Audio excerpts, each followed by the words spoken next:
TikTok, time to rock. Good evening, good morning, good afternoon to everyone who's watching from all over the world. Your friendly neighborhood philosopher here, D. Wood. We've got some gloomy people out here. The UK has fallen. My goodness, man. My goodness. My goodness. Fallen? No. Falling? Yeah. I guess you could say fallen in the sense that, like, even though you're falling, like, everyone in a position of power basically is making sure that it continues falling. And so it kind of looks like you're falling with the setup you've got right now. Anyway, you late, David. You late. Ha! Prove it. Prove that I'm not here exactly when I wanted to be. We have Ramadan shenanigans. Yes. Happy Ramadan. Ramadan Kareem to everyone who's pretending to fast for an entire month, gorging yourself with food multiple times per day and calling it fasting. Good times, good times. So anyway, was not planning on going live tonight. AP's still not consistent in his scheduling and stuff and the various things he has to do. So he's still told him to do all the stuff he's got to do, and then try to get back on at least a solid Saturday, Sunday schedule and so on. But yeah, we'll see what happens. So anyway, yesterday went to the Times Square Ramadan prayer show, the Ramadan prayer extravaganza, where they gather in the middle of Times Square surrounded by all these signs with like women's butts in every direction and so on. And then they bow down, even though Muhammad said if you bow down and there's a woman or a dog passing in front of you, your prayers are nullified, and there's women and dogs all up in front of them and so on. Actually have a video posted on X of Hatun was actually standing in front of them with a dog, and they're bowing down. It's like, your prophet says your prayers are canceled. What are you doing here? But yeah, it's all a total show. It was me, Anthony, Hatun, and Drake went up there. One of my sons came with me as well, was recording with the camera and so on. Anyway, we went up there, and then other people showed up as well. And so we were there for several hours, got a ton of footage. I'm going to go through all that footage tonight. Well, I mean, it's probably like 15 hours of footage combined with what other people have posted to get through all this stuff and then pick out the best stuff and so on. But anyway, I'm going to go through all that. I'll probably make one video about some of the interesting takeaways from that event. So I'll probably make a video on that. And then Monday, we'll see how things go. Monday, going to go live with Anthony and Hatun, and we'll check out some of the highlights of that. But yeah, so we got there. The stuff started after 5. We got there. We got to New York City like 3:45-ish, and we parked nearby. And so we parked nearby, walked over there. All the stuff was sitting out. It was funny. My son and I we didn't dress for the cold. It was actually a really stupid mistake. But I was thinking, okay, it's supposed to be around 40 degrees at 4 or 5 o'clock, and then it's going to get a little bit colder. But I'm fine in the 30s in just, jeans and a hoodie, right? Fine. What I didn't realize was when I was thinking I'm fine in the 30s with jeans and a hoodie, that's like going to the store, not standing there all day, right? So we were outside from 3:45 till probably 11, and yeah, we got pretty cold out there, pretty cold. So anyway, then we drove back all night long. I posted a couple of clips along the way. And today I was going to focus on getting footage together and stuff. But yeah, again, wasn't planning on going live, but this was about 6, maybe a little after 6 p.m. So 2 hours ago, I was about to watch a clip of Saad talking to Piers Morgan. Saad had posted it separately and stuff. And then I went and looked to see what he had done. But Piers Morgan had an entire show with various guests, and they were talking. And then at the end of the show, he had a discussion with Saad on what's going on in the UK with Islamization and so on. And it was a question of whether Gad will be able to talk some sense into Piers Morgan, who he's obsessed with, but no, I have Muslim friends and they're nice, so Islam can't possibly be a danger. There's just bad apples in every group and so on.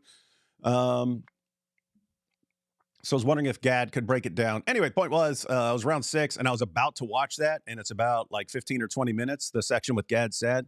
So I was about to watch that, and then I was just thinking, well, if I just, set it up for 8, I can watch it live and react to it live. So in other words, if I'm going to watch something, I've said this before, if I'm going to watch something and it's something that other people might want to watch, then I'll just, instead of watching it, I'll just say, well, I'll just load it up and watch it together, guys. We'll watch it all together. Where's Apostate? I don't know. I mean, I kind of know, but yeah. He's not consistent. Part of me wants to just grab him and shake him and say, just get it together, man. Get it together. But I found out when we were in Israel, he kind of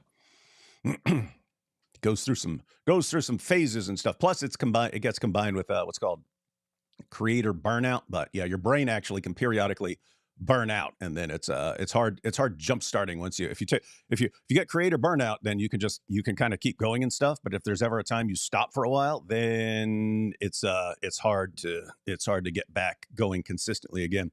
So you guys may remember times where I was putting out a video almost every day. Almost every day, and then totally burned out, and never gotten back to that like that consistency where just loved preparing all the content, then recording, then editing, then posting, then starting on the next one and so on. And yeah, you burn out after a while, and it's like, oh no, I gotta make a video. So anyway, yeah, people got to take breaks here and there. So anyway, yeah, we'll get back to it. We had a question, who is Drake? If you've seen some of God Logic's, events where he's in public, there's lots of times a big giant white dude, bigger than me. So I'm about 240 pounds, 6'3". There's a guy who'll be around who's bigger than I am, and that's Drake. And first time I ever saw Drake is when we went to Speaker's Corner a couple years ago, and I've mentioned this multiple times before, but I normally wear sunglasses if I'm out where. If I wear Ray-Bans, if I'm out in a place like that, and I wear sunglasses so that if, because I'm scanning people, I may be talking to one person, but I might be scanning around, see if there's anyone who might want to plunge a knife into me or something like that. Anyway, so we were in the UK, and these two guys, they were fully masked up.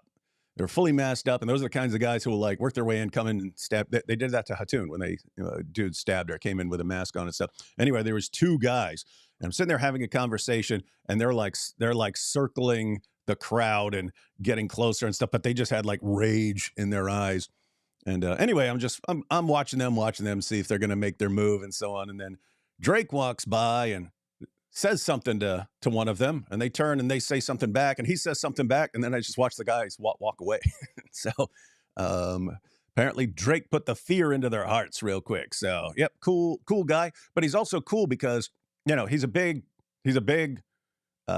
muscle-bound dude who could be a good deterrent. It was really cool having him there because Hatun was in Times Square, and basically, Hatun never asks for any sort of protection or anything. But if I'm around, I'm gonna make sure that someone's watching over Hatun. So wanted either Drake or my son sort of next to Hatun in case someone decides to do something. But Drake's also cool because he knows apologetics. He goes live with people and stuff like that. He knows apologetics too. So yep. So Drake's pretty cool. Anyway, crazy stuff there. But awesome, fun times in Times Square. So anyway, I posted a few clips on X, and I posted a video here on YouTube earlier today. Lots of people watching that, but we'll have way more to come soon after I go through all this footage. Interesting things, guys.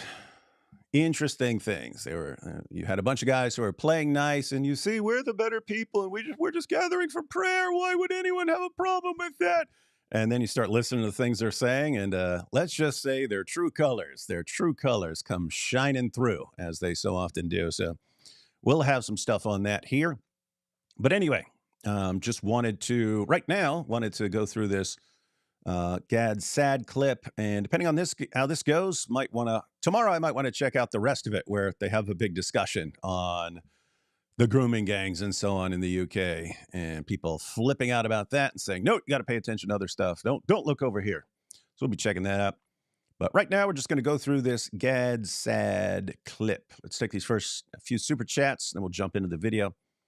When Jesus said no one knows the hour, I think he was talking about when you start your live streams. Very rude. Very rude.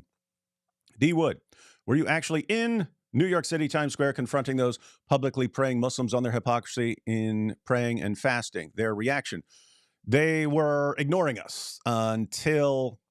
So I was right beside them when I was recording that video. The video that I posted a couple hours ago. I posted that last night on X. There was a ton of background noise because they're blasting their prayer stuff while I'm recording, but you could still hear my words, so I went ahead and posted it like that. But then Thaddeus told me that he can actually reduce the background noise better than just my video editing program. Will reduce it a little bit and stuff, but he reduced it more. So I had a better version that I posted on YouTube. But no, that was just me standing right beside them. That was me standing right beside them talking about Jesus.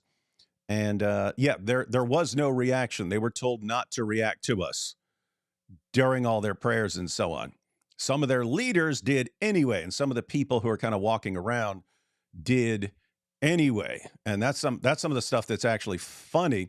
I didn't know. I had no idea who the guy was who was running it. I think he's actually big on social media and stuff, on TikTok and on YouTube, but I had no clue who he was. But man, he knew me, and he's telling people to ignore us. But then he kept talking about me. Like before I was saying anything, I'm just sitting there. I'm sitting there talking to someone, and all of a sudden, he's the guy who's like running the event, and he's on the microphone. He's like, "And what about David Wood? What about David Wood? Hey, David Wood!" And then he started calling me David Plastic and stuff. But I'm sitting there minding my own business over on the side, and then I hear David Plastic, blah blah blah. And I'm like, "What? Is he talking about me again?" So it's actually wild stuff that I just have to show up somewhere, and then these guys who are running their prayers start focusing on me. Weird stuff. But yeah, we'll check out all that. But yeah, Apple Pucker, Al Puff Daddy. We were actually there. The video that I recorded is, I didn't dub that later. I was just recording and talking while I was standing beside them. So, I'll say afterwards, after they dismissed, then they were reacting. They surrounded us. And I'll include this in the video, but there's a pattern with all of this. Like they're captive in a sense, in that they're supposed to be sitting down for prayer. So they're under the leadership of whoever's running this prayer and stuff like this. And he's telling them, hey, do not react. Just sit there and focus on your prayers. And they'll do that. But then afterwards, what happens immediately afterwards is all the hotheads who were like reaching the boiling point. They're reaching the boiling point, and they're like struggling to maintain their composure while praying. And then all of a sudden, okay, we're all done here. Then they jump up and they run for you. So then you get the hotheads who are like screaming at you. So we got surrounded and they were screaming at us and stuff. Me, Anthony, Hatun, and some of the other people who were there. But then after a while, after you deal with the hotheads for 30 minutes to an hour, I'm just saying this because this happens every time there's an event like this.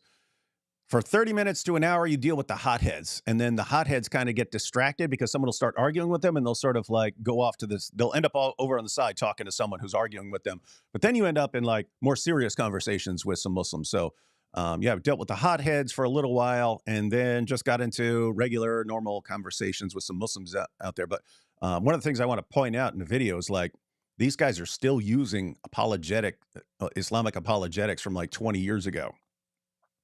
Like they're still saying there's only one Quran perfectly preserved. And that was like surprising me. You think, okay, holes in the narrative stuff was years ago. That's all been exposed. None of the Dawa guys uses perfect preservation anymore. But you're talking to regular Muslims in New York City, they're still going like perfect preservation and things like that. And it's and there's only one Quran, and there's not any variant between any two Qurans and stuff. It's like, really, where have you guys been? So point there is we still got a lot of work to do, ladies and gentlemen, a lot of work to do. Happy Ramadan. Yes, happy Ramadan month to everyone. The Da'i that deny Jesus are upset over blasphemy. Yeah, that's what's funny. I'm going to respond to that this week, too. We're not going to debate you because you blaspheme. Okay, all you guys blaspheme. All you guys blaspheme. What are you doing? Hang on. Hang on. What is this? We got someone calling in here. What is this? Hey, what's up, man? Hey, what's up? What's going on? Can you hear me okay? You're not in your studio, man. Yeah, I hear you fine. Yeah, we're traveling right now. I saw you were live though, so I wanted to come on and see what's going on. Yep, we're just going to watch this clip here. What were you paying attention to yesterday? Because you sent us a clip, and it was a clip of the Warner. Yeah. So guys, I only saw him I didn't see him when he was at a table, because I would have had some fun things to discuss with him about Malik and about smashing hoes and running trains, and him sitting in the watcher chair watching other guys run trains and stuff like that. All the stuff that got reported about the Warner, and him taking Dawa donations and spending them on drugs and so on. Would have loved to ask about that, but by the time I got there a few minutes later. I got there a few minutes later than Anthony and Drake and Hatun were already over there. So we got there a little. Me and my son got there a little bit later, but right before we got there, the Warner was at a table and he saw Anthony and decided to flex on Anthony. Yeah, which is crazy. The Warner's got to be 6'5", probably 330 pounds or something like that. And he goes after Anthony. And then Drake steps up, and apparently the Warner did one of these motions and so on. yeah. So anyway, we'll be checking that out. But what's up, Jai? So yeah, I saw that. I saw that the Warner was live streaming it, and so I wanted to see. I wonder if I can see David and the crew and everyone through Warner's live stream. So I checked it out, and yeah, I saw Hatun, Anthony, and Drake, and that's what I saw. I saw that section where they had the guy who was on the loudspeaker, who was a big fan of you guys. He was saying that, oh, there's someone who even came from the UK. They got a visa just to show their hatred. How much you have to hate Islam just to, something like that, or something like that. And then Anthony took that as as an opportunity. He's like, okay, well, this guy's he's calling us out, so why don't we come up and let him know what's going on? So he just shouted Jesus is Lord, and the Warner was there, and Warner was like, are you that intimidated? Are you that intimidated that you have to say Jesus is Lord? Are you that intimidated? And the way he stepped at Anthony was, you could tell he was trying to intimidate him. So Drake came in real quick. Well, hang on. Here's what's funny, right? So Anthony is way smaller than the Warner, which means you're a total punk for trying to flex on him if you're the Warner. Mm-hmm. But here's the thing. I've been rolling with Anthony a long time. That dude ain't scared of anything. He is not scared. I've seen him surrounded by Hebrew Israelites who were all strapped with open carry guns, and one of them looked more enraged than possibly I've ever seen anyone in my life. He looked like he was just about to snap and lose his mind.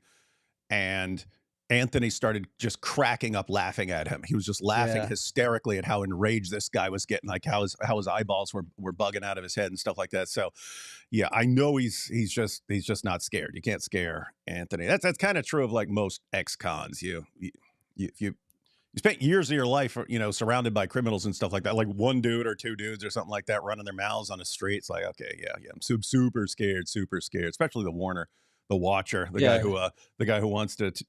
His words, guys, if you're new here, he wants to take it up the butt in order to get into the Illuminati and stuff like that. And I'm gonna flex on Anthony. What a dork, man. Warner, you're a total dork, man. Um, Yeah. but yeah. So I clipped that. I posted the clip on X, and I wrote like a little comment, and it's like, I think it's like 55K views on X right now. So, Mm, and I'm not even verified, and so that's like doing really good for my from my perspective. But when you see the clip, because you know, I think that there's a couple different angles that Drake found, and what we're going to try to do is compile them all together so you can kind of get like a vision of what's going on. But the police come up afterwards to the Warner, and he says that, hey, these guys are trying to like bait you, they're trying to get a reaction of you, these guys are professionals, like they're basically saying that you guys were all like professional like rage baiters or whatever. You guys are trying to get a reaction from the Warner. And the Warner does this thing where he like basically says, like, he's like to Drake mm, right in front of the New York Police Department, and they, you know, NYPD, and they do nothing. They don't care. They know what that means, right? They know what that means. hmm. They're trained in like gangs and all these sorts of like street, you know, body language and all this stuff, and they know what that means, but they didn't do anything because they were viewing the Christians as the, you know, provocateurs, and, you know, you guys are the problems, when he's the one making death threats. Essentially, that's what that is. It's a death threat. Yeah, and the real takeaway from everything is what just a show this is. There's another Mhm. clip I saw. I have to go and find it, but there's another clip I saw where, I mean, they're like they're doing their prayers. Like some of the times they're sitting there, some of the times they're just eating, but they're doing their prayers. And there's a guy taking pictures, and he kind of Yeah. steps in front of Warner's camera just a little bit, and the Warner who's there all lined up for prayer, he's like all he cares about is being filmed. All he cares about is being filmed besides Sneeko and stuff. And it's like he is not even focused on the prayer that he's in the middle of. He's in the. Can you imagine you're in the middle of a prayer, you're reciting, and then you're like, "Hey, get out of my way! Get out of the way of the camera, man! Look out! There, get out! That's my camera there! Oh Get yeah, out!" that was one of the things that I noticed as well. They were doing like the hand motions. Even Sneeko was doing the correct hand motions. Warner was there texting on his phone when they were like, you know, you know how they raised their hands up like that. Like Warner completely missed that step Mm-hmm. because he was too busy telling the guy, "Hey, don't go in front of my camera." He's texting, and it's just kind of funny how they put Warner and Sneeko up in the front row Up in the front, yeah, when it's, yeah, it's like this is like such a show. You know, it's like such a show, and total they don't show. care about Islam, like, you know, actually practicing it. They're just trying to, you know, show dominance to, you know, to the Americans. Basically, that's what they're trying to do. Yeah. What's crazy is I never the entire time noticed that Sneeko was there. I mean, I was there filming the front row Oh, and stuff. I okay. just never paid attention to. I didn't see that Sneeko was there until we already took off, and then I started seeing pictures of Sneeko in the front. I was like, oh man, I wasn't even paying attention because Yeah. that'd have been interesting. Could have asked him some questions about some of the interesting stuff that came out with Malik. Fun stuff. Oh yeah. Yeah, that's what I was thinking. I'm like, so here's Sneeko and Warner. They're in New York, and it's Ramadan. I think it was like last Ramadan. That's when they went to Bosnia.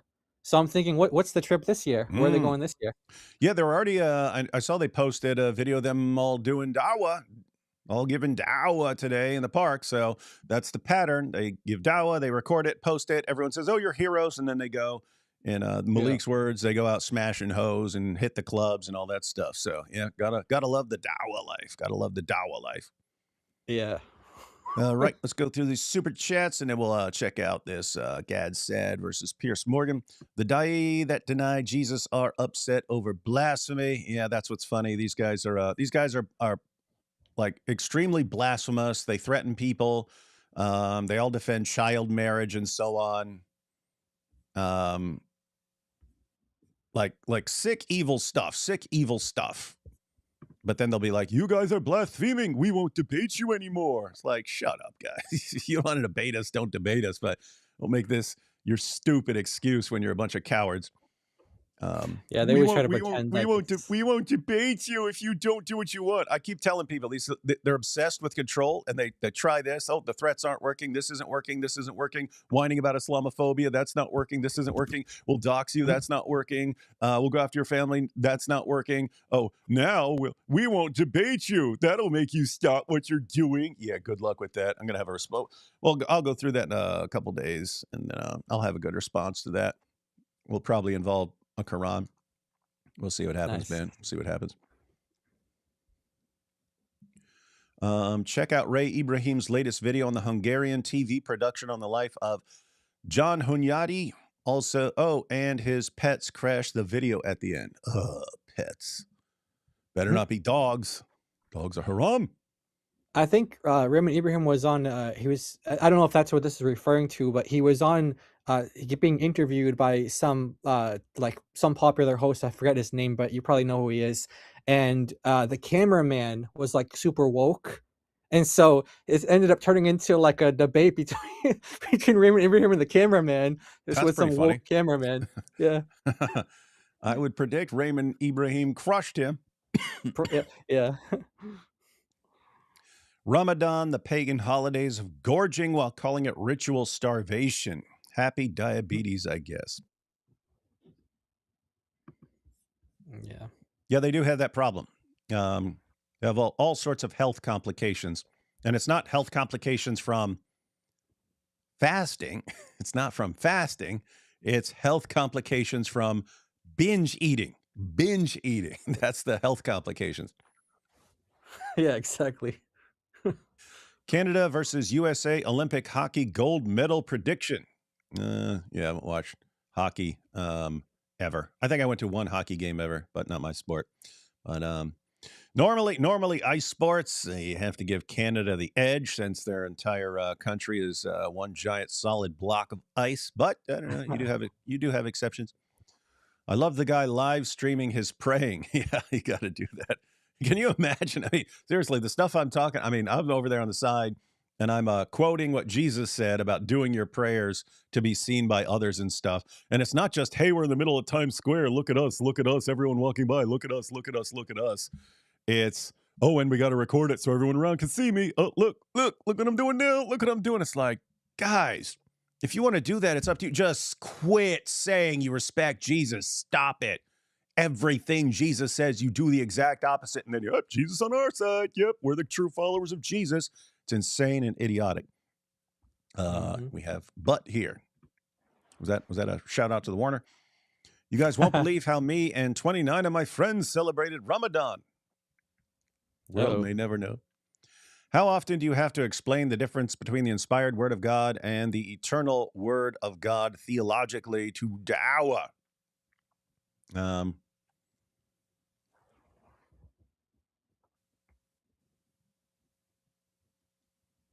I don't know. What do you mean? That would normally come up in sort of different contexts. The only thing that comes to mind when hearing Piers Morgan during the interview is the meme of Henry VIII screaming, "Are you?" Awesome surprise to see you in New York. God bless. Yep.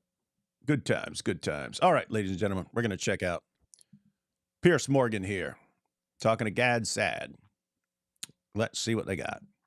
Well, joining me now is Dr. Gad Saad. He's a scholar at the Declaration of Independence Center for the Study of American Freedom at the University of Mississippi and the author of forthcoming book, Suicidal Empathy. Gad, great to have you back on Uncensored.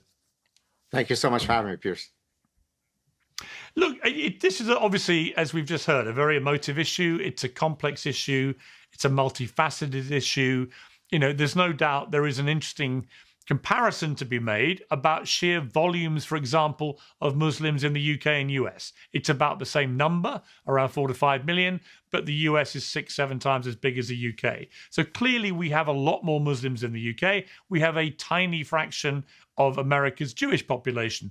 I think America has 7-8 million, I think it is.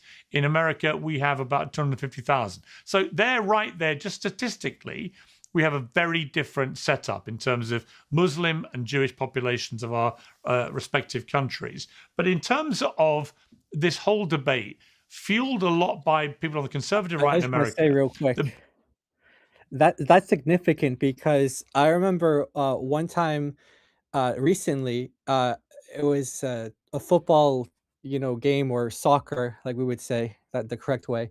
And I think it was in Birmingham, and the Israeli team was I forget what the end ruling was, but at first they ruled that they couldn't come because of safety things. Like, so he's pointing out that like they don't have as many Jews in the UK, and that's evident because if the Muslims got their way and like they wanted to do in this soccer event, they were basically going to harass and attack the Israeli, football team that was playing. And I can't remember the exact official ruling if they ended up getting more security or not, and they allowed the Israelis to come. But that's a significant point there, because if there was a larger Jewish population in the UK, I wonder if we would see more of that. And historically, what I see from Piers Morgan in every one of these conversations, and I'm 99.9% sure this is going to be all through this. He just looks at any given moment. He can't follow. He's incapable of following a trajectory. He's incapable of following a trajectory of, here's where we were 20 years ago. Here's where we are now. Look where things are heading. Look where things are 5 years from now, 10 years from now, 20 years from now, and so on. He's just incapable of doing that. I'm in here, all right here. I don't see a problem because, you got this, but then you got this, and so it's okay. It's not all that bad. It's fine. And it's like, oh, are you stupid? Are you freaking stupid? Can you not see can you not see where this is going? But yeah, he's chronically like that. And it's, so yeah, if you think you got some problems now with Muslims and Jews, guess what? The Jewish population in the UK is not growing. Muslim population growing rapidly. Do the freaking math, Piers. So let's see. Britain has been invaded by radical Muslims. Megyn Kelly used that phrase last week with me. And we've lost control to radical Muslims. I just see no evidence that is remotely true. That's not to say... Hey, Piers, quick question. Do you live in one of these cities? Do you live in one of these cities where you have these very large Muslim populations, or do you live in a super wealthy white area without any Muslims around you? No, but let me correct that. If there is a Muslim around you, he's like a professor at Oxford University or something like that. Which one of those do you live in?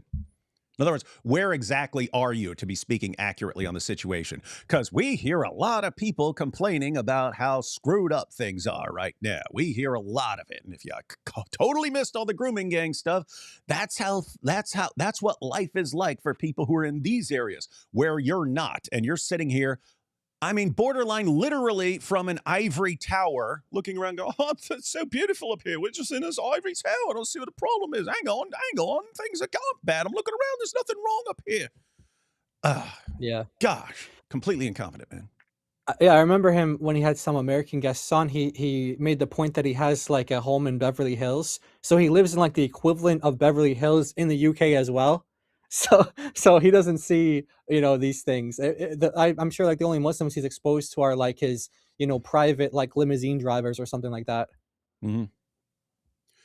And it's a serious problem, not just for Piers, but it's the same thing with the politicians. You have a bunch of wealthy politicians who live in very nice areas. They're not being overrun, and these are the people who make the decisions, but they cater to the Muslims because they want the Muslim votes. But they're not the ones who have to deal with the problem. So the problem doesn't affect them. Muslims are just a source of votes. So they'll do whatever the Muslims want, and it doesn't affect them. It doesn't affect them. And so they don't care. They don't care how much it's ruining everyone else's lives. Yeah, they don't care about the illegal immigration or anything like that, because they're not moving into their neighborhoods, like you said. Yep. So Piers is one of the elites, not the commoners who suffer the consequences of the decisions of the elites in the UK. I don't think there have been big issues with the huge influx of immigrants to the UK in the last 25 years. That is indisputable. It's gone way too.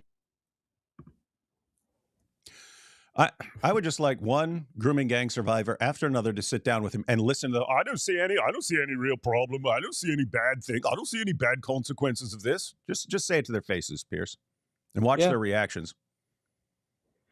It's like Tucker Carlson. We should probably do a show on that too. I mean, you guys have done plenty in the past, but his recent thing where he's like, "Is saying Islam was evil? Is that just like a political agenda that people are trying to put?" Or he's in Israel doing these interviews and stuff like that, and he's saying how Islam is it's not really evil. I mean, he's basically saying what he said before, but he's just like doubling down on some of his stupidities, and that kind of reminds me of Pierce. we lost control of our general immigration policy. But that doesn't mean we've lost control of the country to radical Muslims, in my estimation. Look, if you take any disease, say diabetes, when you're first diagnosed with it, we're not going to amputate your leg tomorrow, but we know that there is a trajectory whereby we can... Trajectory, right. That's what Piers never sees. And yeah, he also straw mans. He said, they're saying we've been overrun, but look around. We're not under Sharia, we're not overrun. Like, what do people mean when they're saying that? There are certain areas that are being overrun, and that's increasing. So do the math, follow where things are pointing. You need to be taking steps right now to deal with the problems in the future instead of just going, I don't see a problem, I don't see a problem, I don't see a problem. And again, he is incapable. Watch, Gad Saad will break it down. It's the trajectory, you moron. And then what? No, well, I have Muslim friends. They're not trying to subjugate me at all. What's wrong with you? Hang on. Let's see. Predict that within a certain time period, things will go wrong if you don't resolve your insulin issues. Let me back up just so we get this trajectory point in from Gad. Look, if you take any disease, say diabetes, when you're first diagnosed with it, we're not going to amputate your leg tomorrow. Oh, so you're saying Islam is a disease? How dare you? How dare you say Islam is a disease? What, you're saying Muslims are a cancer? What's wrong with you? But we know that there is a trajectory whereby we can predict that within a certain time period, things will go wrong if you don't resolve your insulin issues, right? So it is absolutely true, you're right, that today, Britain remains a non-Muslim country. But if we continue along the same patterns, will it improve or will it worsen if the current immigration policies remain the same? And let me draw an analogy. There are currently 56 countries that are part of the OIC, the Organization of Islamic Cooperation. Each of those countries, once upon a time, started with 0 Muslims. Then you close your eyes and you open your eyes, and in many of those countries, you have 0% non-Muslims. So for example, Egypt used to be a largely Coptic country, Coptic Christian. Today, it's 10% Copts. My own country, within my own lifetime, used to be majority Christian country. Today, it's majority Muslim country. So it's not as though everywhere that Islam goes, they just engage in an orgiastic killing of everybody. But in one way or another, once Islam enters, the goal is for you to Islamize the society. And it doesn't take a fancy professor to understand those historical patterns. Yeah, right. Piers, any idiot with a drop of common sense can understand this, but you can't. And the rest of your fellow journalists can't. And your politicians can't. And you just had a simple point. Gad said, we're not saying it's already under control. We're saying follow the trajectory. If you don't do something now, same thing I was saying. Why? Because Gad, Saad, and I both have that small degree of common sense that's so lacking. Watch Piers not understand anything. Yeah. But so one of his points, though, it's like, yeah, the UK is not, a Muslim country, but there are definitely parts of the UK that are, where there's Muslim majorities that it seems like it's a Muslim country.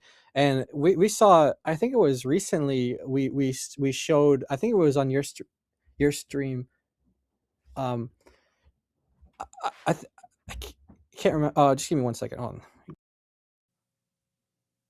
Okay, sorry about that. Yeah, I think it was recently. I was on your stream. We were doing a review of the documentary with PBD, and we talked about how, like, there are different, like, courts that rule. They advise you not to go to, like, the government for, like, wife beating or something like that, but go to the Sharia courts.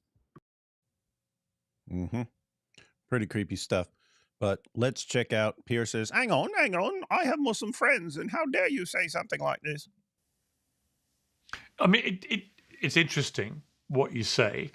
I would argue back at that the vast majority of Muslims I know in the UK are very happy to be part of a multicultural Britain in which they assimilate quite happily with their neighbours of all types, of all creeds and races and religions and so on.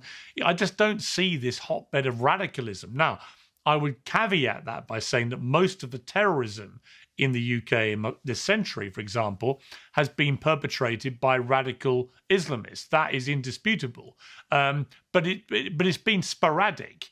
And I think that's important to stress. It's not something that's happening like it was with the IRA, for example, in the 70s and 80s on a regular basis. It's happening sporadically. So there are in an influx of some radical Islamists who.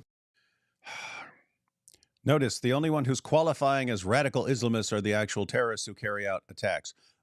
Piers, let me break this down for you. As far as Islam is concerned, right now in the UK is not terror time. It's not. You'll have people who do it. You'll have people who want to, guarantee their place in paradise and so on, who want to weaken the system and so on. Overall, the message of knowledgeable Muslims on what Muslims in the UK should be doing is keep having babies, keep expanding. You're not fighting now. You're preparing. You are preparing for the future. Piers, I can show you endless Muslim scholars telling people that right now. Now is not the time for fighting. Now is the time for preparing to fight in the future. And just think about that. When Islamic State said, hey, we're the new caliphate, come join us, what happened? All these people started flooding from the UK, from France, from Germany, and so on, going down to join them. None of these people would have been, these teenage girls and so on who are running down there to join it. Piers wouldn't have thought any of them are radical. Piers, if they went to join ISIS, guess what? They were your definition of radical. They weren't doing anything yet. Why? They're waiting for orders. They're waiting for orders. He thinks like you're either running around slaughtering people, in which case you're radical, or you're peaceful and well integrated. And he doesn't have a concept of there are people who have the radical ideas, but they understand their job right now is waiting until there's a call for something for them to do. And any idiot can figure this out. It's not complicated. You could explain it to that man 100,000 times. He will never, ever, ever understand it. He has some psychological blocker up that keeps him from understanding the simplest of points. Yeah, he also denies it too, like when it happens. I remember there was the case when actually Andrew Tate actually correctly called it out. He was wrong on some of the other details, but it was the instance where the girls were stabbed to death. You remember that? And they didn't know, or they didn't announce he was a Muslim for like a long time. It wasn't until like they announced, oh, we found like an Al Qaeda manual in his room or something like that, where the media finally admitted he was a Muslim. But Piers Morgan had like Andrew Tate on the show, and he was basically saying like, there's no, he was basically going so hard against him that this guy wasn't a Muslim.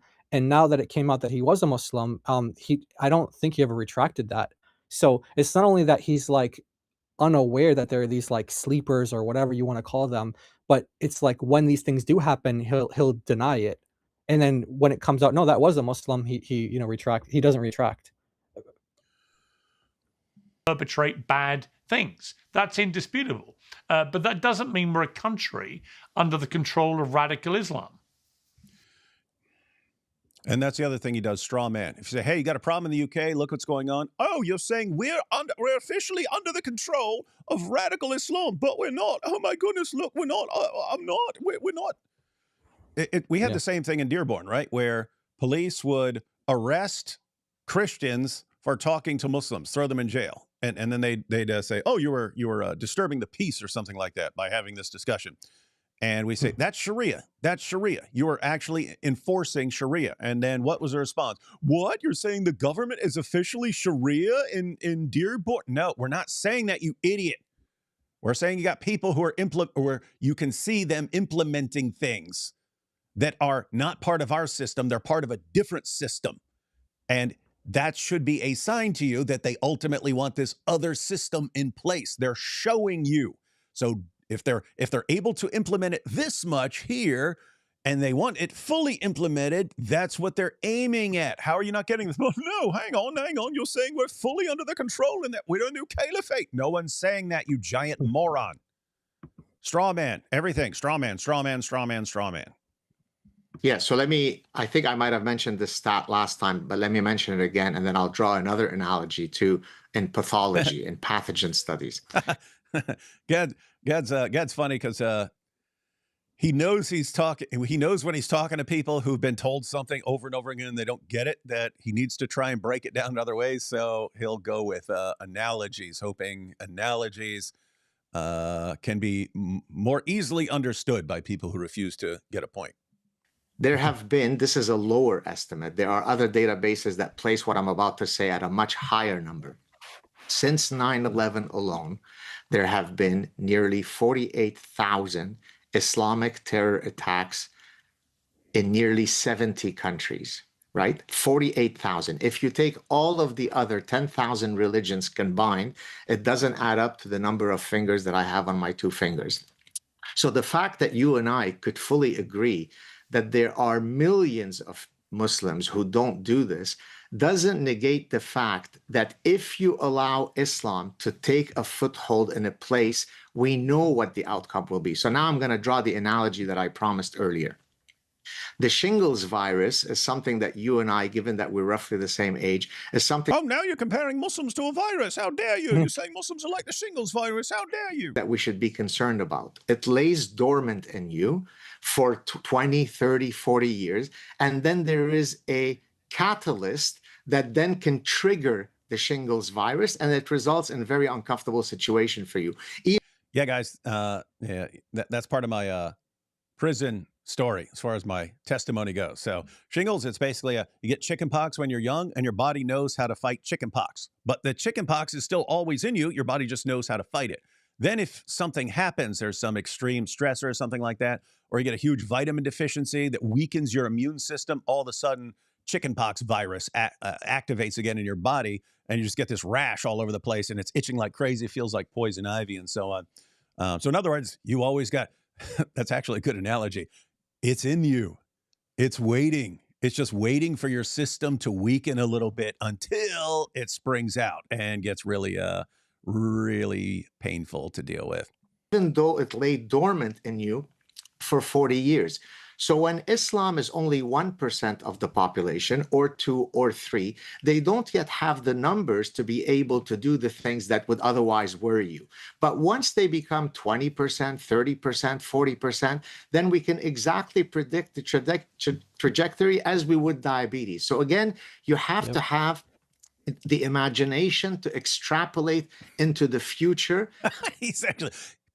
That's the exact same thing I was saying. He lacks the ability to think like 5, 10 years in the future. And okay, just you have to be able to just figure out where things are heading, Piers. It's not that complicated. Piers won't get it though. And then hopefully, inshallah, the light will come. Inshallah.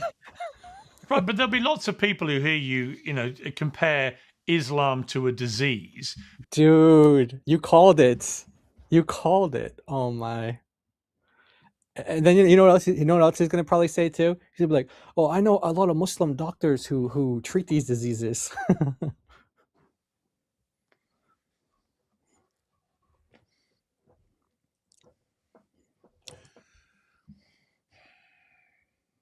Like some people would have a problem with you calling Islam a disease and calling Muslims a disease. No, Piers, that's not the point. That's not the point of an analogy. The analogy is I'm trying to explain something. See, you seem to lack the ability to understand this over here. So I'm trying to come up with an example of something that you can understand so that you can absorb the principle of something being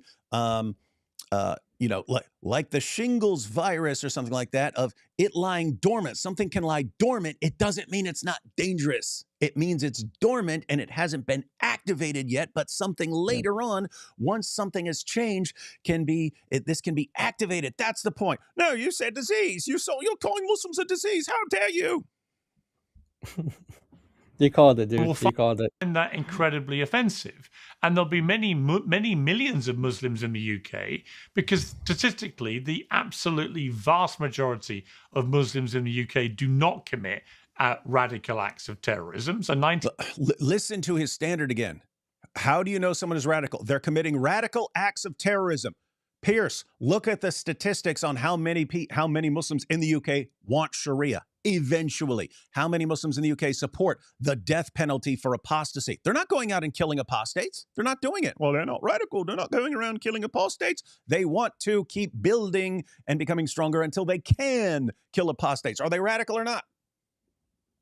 No, they're not killing people. There's no problem. Either you're out killing people, in which you're a problem, or you're not doing that, in which case you're no problem, and the ideas in your head don't matter even slightly to me because I'm a moron.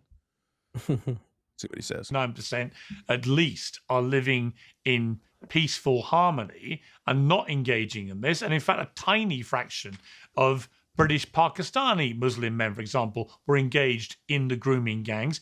He said tiny percentage in some of these cities. It was 1 in 8. Yeah, 1 in 8. In other words, count them out.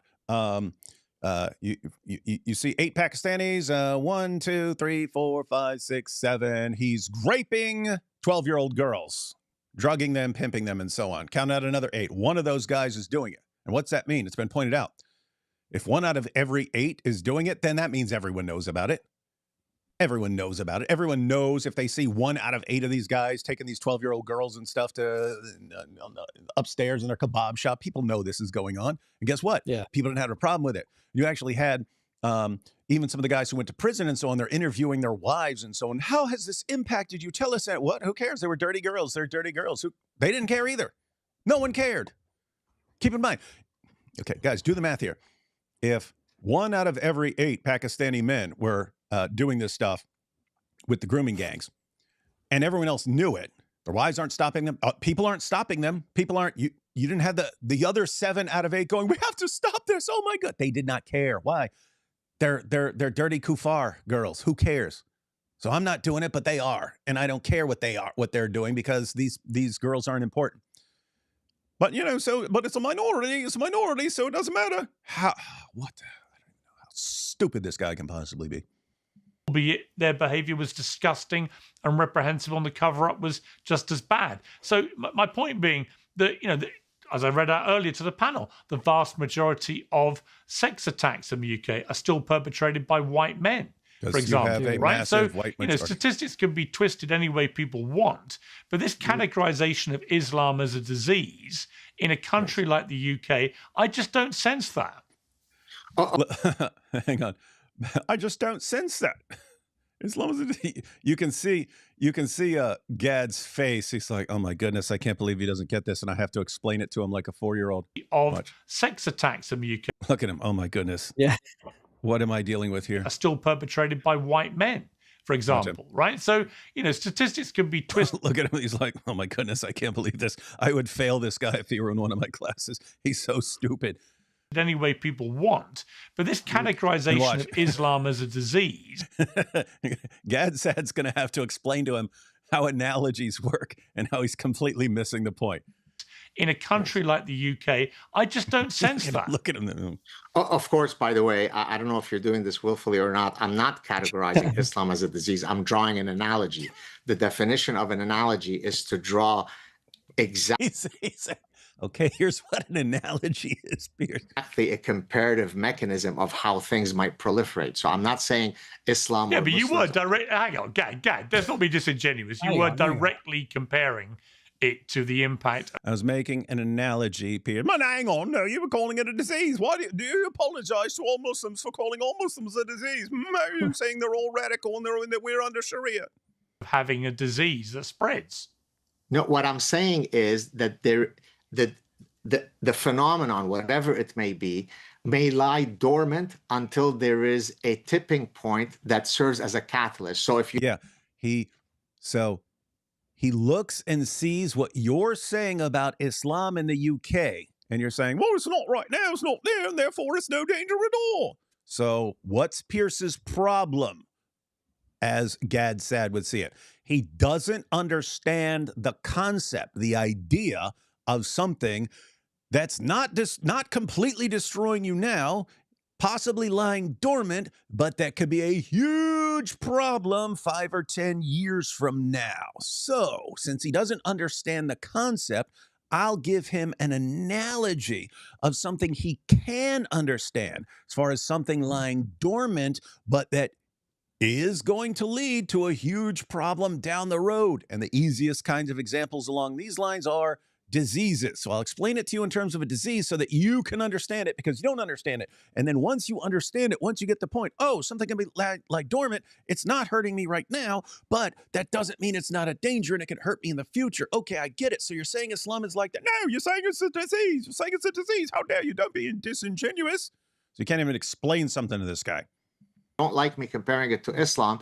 If we were to have millions and millions of Orthodox Jews that come into an area, there will be a number when the likelihood of teaching evolution in the schools where there are tons of Orthodox Jews would reduce, because they don't believe in the theory of evolution. So in this case, I'm not arguing that Jews are a disease. I'm drawing an analogy. But let me come back to the point of, but most Muslims are lovely. Most men do not commit rape. We can agree on that. And certainly the statistics would be no different than saying most Muslims don't commit terrorism. But if you and I have a daughter, and that daughter is about to cross a dark alley where there are a few men that are loitering, would we tell her, sweetie, statistically, most men are not going to be rapists. So even though you're wearing that really alluring miniskirt, don't worry about it, because it's only a very small number that will commit rape, right? We wouldn't say that to them. Or let me give you another analogy. You and I have had young children. The analogy I would use, but Gad, hang on. Watch, he's not going to understand the point, because he never does. So he's going to say something about like victim blaming. What is it going to do with the skirt that she's wearing? So you're saying that she deserves to be, assaulted because of her clothes, or? Yeah, Gad Saad is making a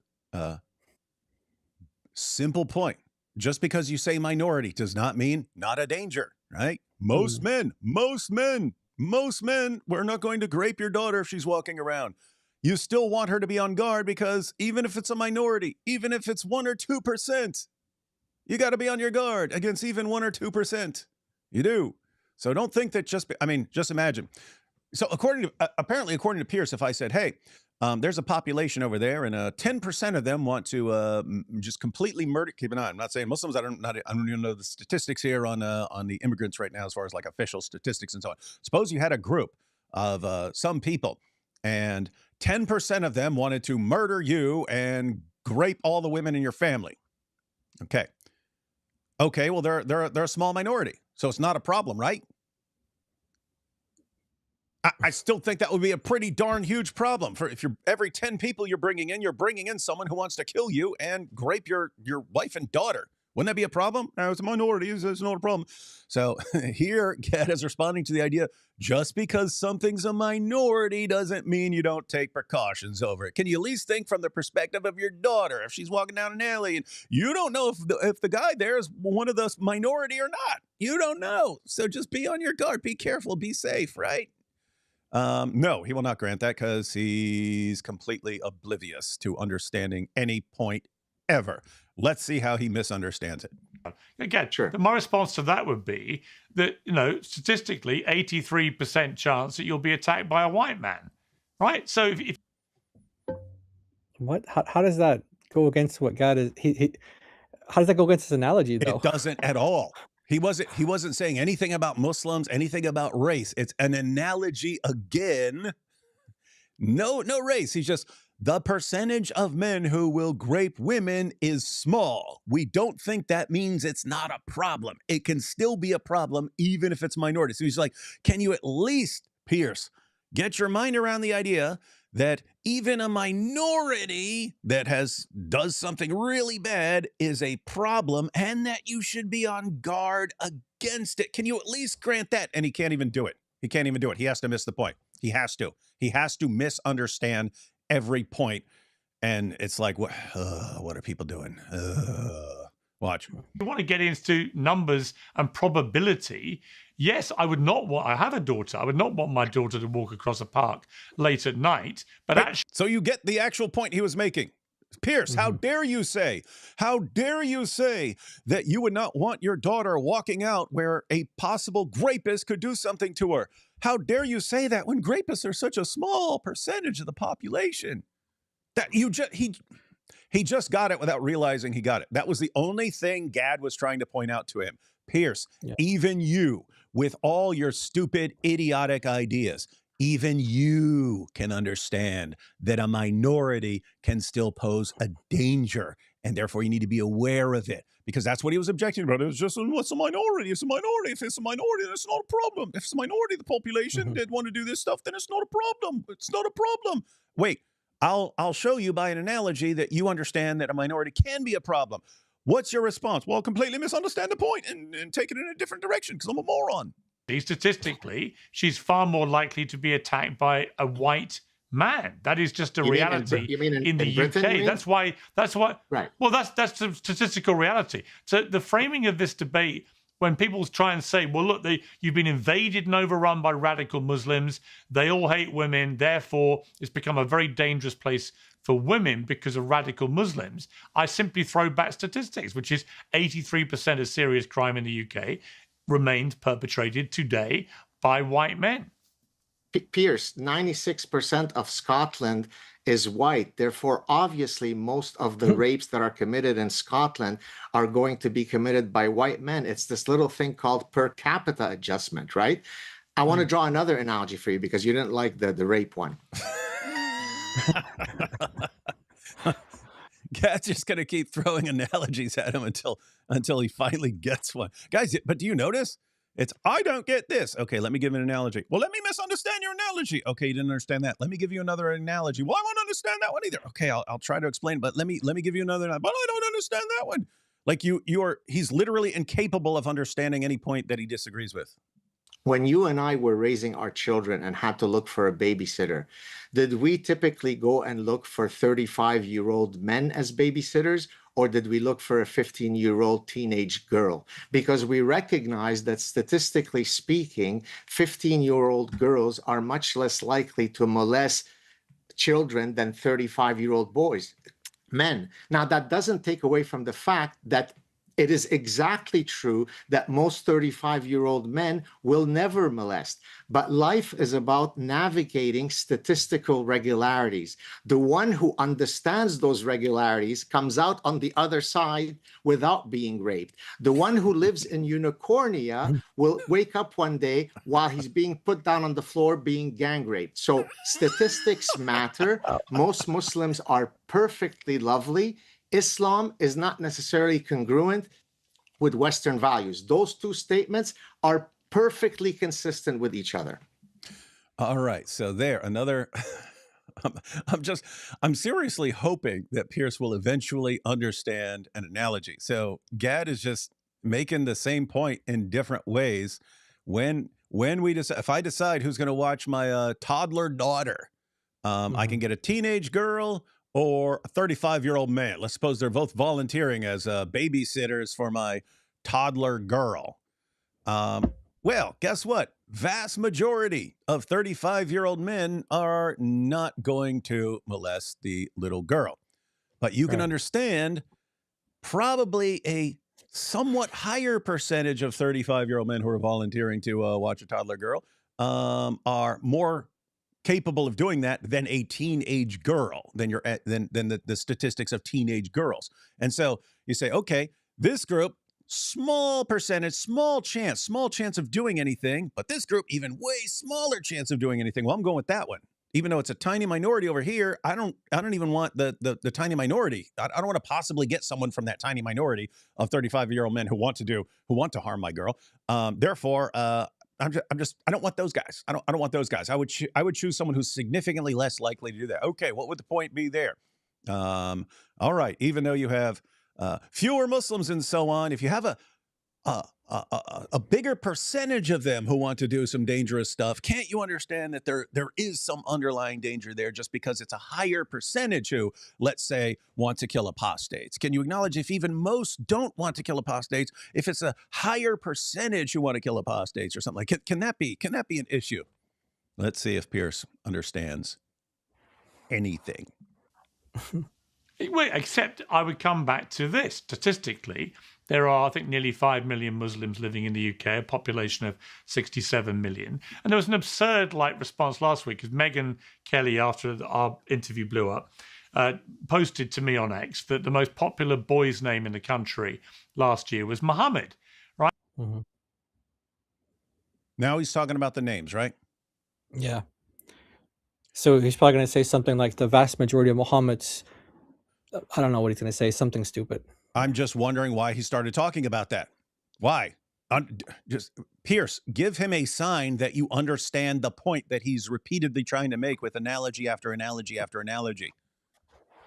Saying, what, you know, the name Muhammad, blah, blah. Let's see. And this was immediately seized on as evidence we've been overrun by radical Muslims. Well, having the name Muhammad does not make you a radical Muslim. One. Right. Secondly, it is very, I thought it was very, gonna say it doesn't make as him a everybody Muslim. knows who's got half a brain, it is very common for Muslim men to include the name Muhammad in the name of their sons, right? It's a very common thing. It's not as common for white guys like me to choose the same name for all our sons, right? So Noah was the second most popular, which is a popular Jewish name, for example.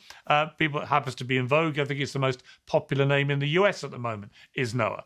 It wouldn't be most popular in the UK because of Jews, because there are so few Jews. However, it's not surprising to me that Muhammad tops the list of boys' names simply because so many Muslim families like to call their sons Muhammad, right? So these statistics get seized on and twisted to create a false narrative that because the most popular boy's name in the country is Muhammad, even though the numbers are pretty low, that means we're being overrun by radical Muslims. I just find that a ludicrous, ridiculous journey to go on intellectually. Jack, did you see any connection between what No. Gad I was trying to. said and Pierce's response? It's like Pierce he just came in here and he's mad about something from, who was he saying he did an interview with? Megyn Kelly. Megyn Kelly. So he did an interview with Megyn Kelly and certain points are being used. And it seems like he just came in here wanting to discuss certain points and he's just not paying attention or not getting anything Gad said. But here's what I wanted to talk about. So Gad said, here, let me explain to you in another way why something that is a minority can potentially be a problem. Well, hang on. What about the names? Like it got brought up that, the biggest baby name is Muhammad in the UK. And people are saying, therefore, we're under Sharia and it's too late. And we're all under Islamic law. But that's not true. That's not true. Who in the blue hell are you talking to, dude? If you're trying to talk to people on Twitter, then go talk to them. You're talking to a very intelligent person right here who's trying to get you to understand the simplest of points about why your stupidity is endangering the future generations who are going to suffer the consequences of all the terrible ideas of you guys in the present. You guys are all making decisions right now and saying things that you might not have to suffer for, but that the next generation is going to suffer for horribly. He's trying to get you to understand the simplest of points, and you just can't do it. You are incapable. Retire, And Piers. also- Either learn to understand a simple point, or you're in the wrong business, dude.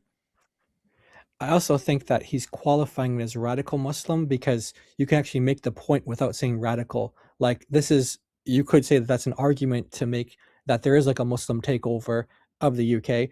But like you said, that's not Gad's point. He never made that point. It's like when Jake had Chris's Speaker's Corner, he was arguing with you and with Avery with Chris. It's like, wait, you have somebody else here. Like respond to what they're saying. Yep. And that's what, yeah. Oh yeah, that's similar. Here's what I want to talk about, but you're talking to this guy right now. Well, yeah, but what I want to talk about is this. Yeah, but why are you over here? You could be talking about that somewhere else. Why you're addressing a person right? Yeah, but I want to talk. This is what I want to talk about. Great job, Piers. Let's take a couple super chats to cleanse my brain of this. We've gone through most of it already, though. So yeah, it looks like all these interviews are just going to be people trying to get a person who can't understand anything to understand something. Pretty difficult. But Daisung here pointed out, Gad is pretty funny on X. No, Gad is hilarious, guys. Gad is hilarious. Gad could have been a comedian. That's why, if they've never done it, I'd like to see Gad have a discussion with Bassam Youssef, because they're both really funny. They're both really funny guys. I think that would be a funny discussion if they haven't done it already. If they have, someone send it to me because I'd like to check that out. But this has to be frustrating. This has to be frustrating trying to get this guy to understand anything. Hats off to Gad Saad for trying. But guess what, Gad said? Everyone who's watching who isn't as brainwashed as Pierce is understanding you loud and clear. The only thing that comes to mind when hearing Piers Morgan during the interview is the meme of Henry VIII screaming, "Oh, you already read that." Hang on. Awesome. I already read that too. But yeah. Them boys doing some of that whack-ass fasting. Listening to Pierce makes me need a drink. Yeah, it goes for all of us. Pierce is a secret Muslim, you see, cracked the code. I guess that would make sense. In December, we saw some Muslims destroying Christmas trees, doubting we will see any Christians setting fire to buffet tables during Ramadan. Buffet tables. Let the third crusade begin. Guys, you could crush Islam just by learning the basics and sharing what you learn. That should be the new crusade. Does Jai know the case that got Pierce versus Tommy? I don't know what you mean. Pierce? The case that got Pierce versus Tommy. What do you mean? I don't understand the sentence. Yeah. Yeah, we don't know what you mean. Is it wrong to say that the peaceful Muslims are the radicalists, since the Quran and the Hadith teach the extreme views? The point is, you can be what we consider radical in various ways, and if you just say this is the only meaning of radical, well, if you have people who aren't out there waging terror, if Pierce thinks no, only the people who are actively waging terrorist attacks are radical, and you have a bunch of people who are waiting to do it when the call comes down, or people who just want to implement Sharia, or people who want to execute apostates, or people who want to do all these things, or even the grooming gangs, where in certain cities, 1 out of 8 people, Pakistani men who are doing all this, and the others aren't complaining and aren't stopping it. That looks like you have a big ocean of really, really dangerous, extreme ideas. And nope, not according to Pierce. It's all working out swimmingly. He doesn't have to deal with it where he is. Have you heard the things Sarah Adams has said on Sean Ryan? The attacks that may come. No one seems much concerned in the U.S., in my opinion. Nope, not familiar with that. Haven't heard it either. Can Pierce please say Islam is a false religion and Muhammad is a false prophet? No way. By now, I'm convinced he secretly converted to Islam. I don't think that, because he sounds just like everyone we've been hearing for years. It's just like some people kind of grew out of that over time, and he sounds like exactly like a guy from 2005. Yeah, he sounds just as stupid as the Dawa guys. Yeah, he does. What's an analogy? Sheikh Morgan, 2026. Yeah, we have Sheikh Uthman. What's a debate? We have Pierce. What's an analogy? Analogy. I enjoy eating nickels, but some are poisoned. Reality. Cops say cover up jewels while on street. Yeah, they understand. Pierce, have you heard of this thing called per capita? Gad broke that down for him. Not all great kuffar women, but there's enough of them it becomes a problem to your population. What did 1400-year Islam give to the West? Only problems. Yeah, lots of problems. Yeah, apparently, like one Jew can say that Ezra is the son of Allah, and then it's attributed to all Jews. Mm-hmm. Yep. And it's the same with the other stuff. Like the people, how dare you? You're just saying it's just a tiny minority and stuff. I mean, yeah. In Islam, one person could say something, you just blanket statement, go after all these people. And even the people say, oh, no, when it says fight those who do not believe, it's only talking about certain people. Oh, so just certain people can be doing something, but the command can just come down, fight those who do not believe. Interesting. Exactly. Man, late again, but I hope you're well. Oh, we're well, all right. 2020, 39, 40,000 on terror watch list are Muslims. How do you know who's on that list, Pierce? Statistically, you are more likely to approach a white man. Statistically, that white man is less likely to assault you. No, this all sounds very racist. Surah Al-Baqarah 265-66, Surah Al-Araf 7166, Surah Al-Ma'idah 560. These verses completely crush Jake's with authority arguments. I bring him up. He deleted my live comments. I don't believe he would ever do that. No. What's radical in Islam? Being a genuinely good person. That seems to go against Islam the most. Here, anti-terrorist units always work around mosques. Yeah, it's like they understand that there's more likely to be a problem over there. Apparently, they didn't get the memo from Piers. This is the proof. Piers is demonstrating the miracle of reinterpretation, such a true power of Islam.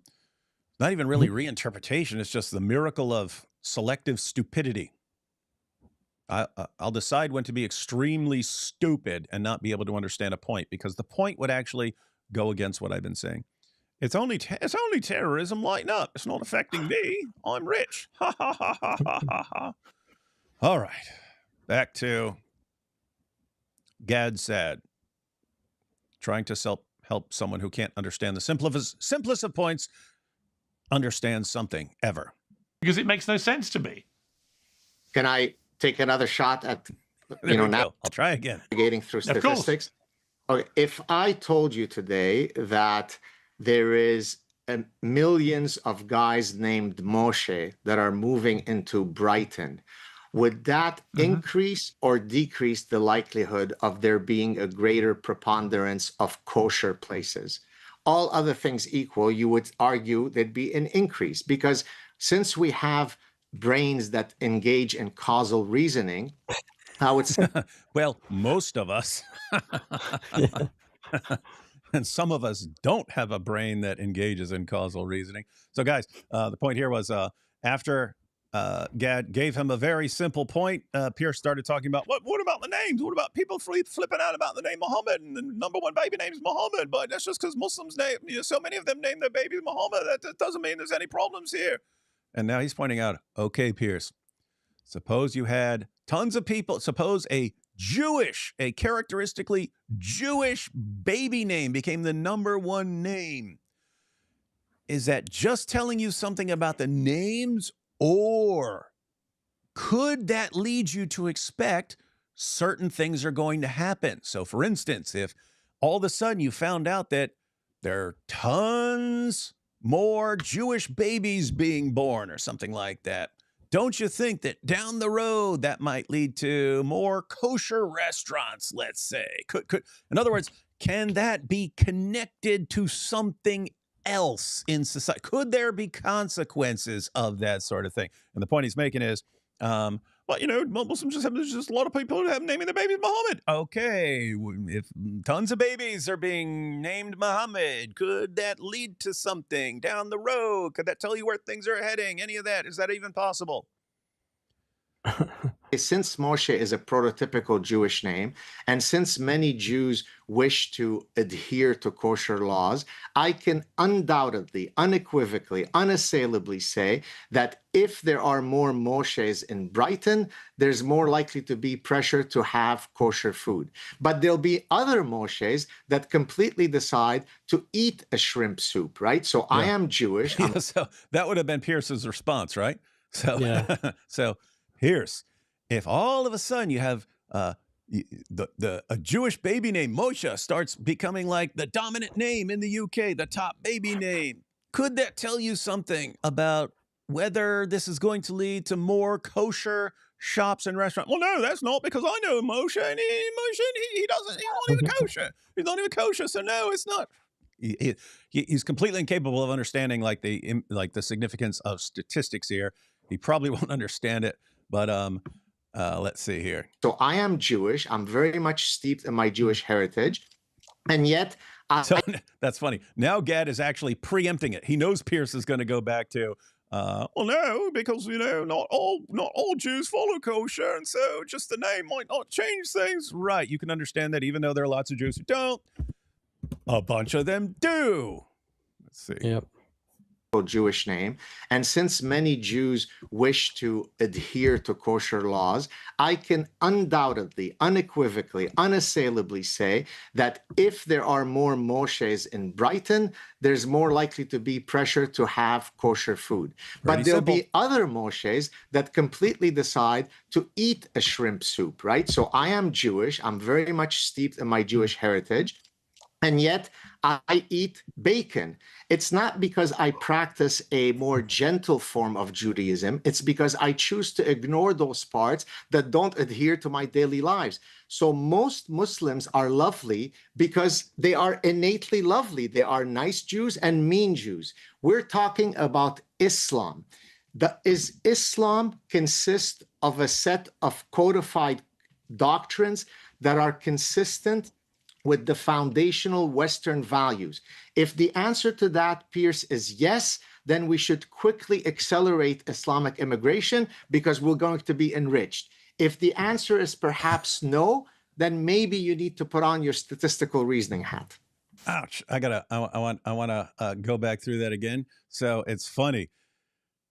Like Gad picks up on people's inability to catch certain things or stumbling blocks to their understanding the point, and then he comes up with more examples that are tailor-made for this person to understand it. Like Piers had a problem with using disease as an example. So what happened? So he switched to other analogies, so you can't complain about comparing Islam to a disease or something. So then he's Jewish. He used Jews as an example. If all of a sudden tons of Jewish babies are being born, and then he even preempts Pierce's, but hang on, I know someone who doesn't do that, and therefore it's not an issue. He even preempts that. So yes, there will be people like me who I'm just not going to follow stuff that I don't want to follow. And he even pointed out, guess what? That doesn't mean it's not part of Judaism. It means I'm not following Judaism when I don't follow that.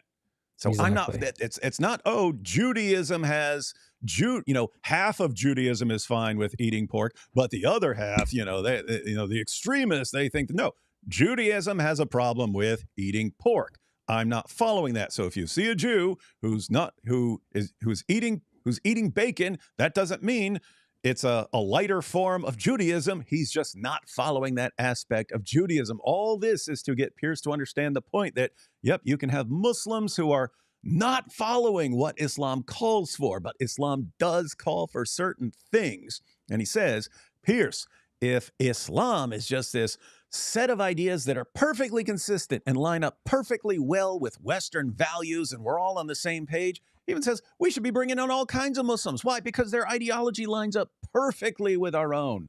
It will help us if we get more people who support our ideas and values. But if we find out that Islam is in conflict, then even if you have a bunch of Muslims who are happy to live according to ours and aren't following those things of Islam, doesn't mean it's not a problem if the ideology that will be followed by some percentage is completely at odds with ours. So Piers, can you get that? Can you at least get that? Because I feel like a 5-year-old could get that, and you never seem to be able to catch it. What's Piers going to do here? But I'm going to go. He's not going to get it. He's not going to get it.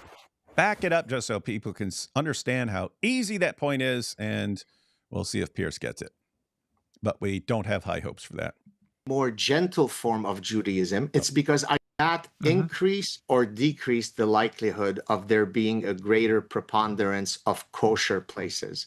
All other things equal, you would argue there'd be an increase, because since we have brains that engage in causal reasoning, I would say, since Moshe is a prototypical Jewish name, and since many Jews wish to adhere to kosher laws, I can undoubtedly, unequivocally, unassailably say that if there are more Moshes in Brighton, there's more likely to be pressure to have kosher food.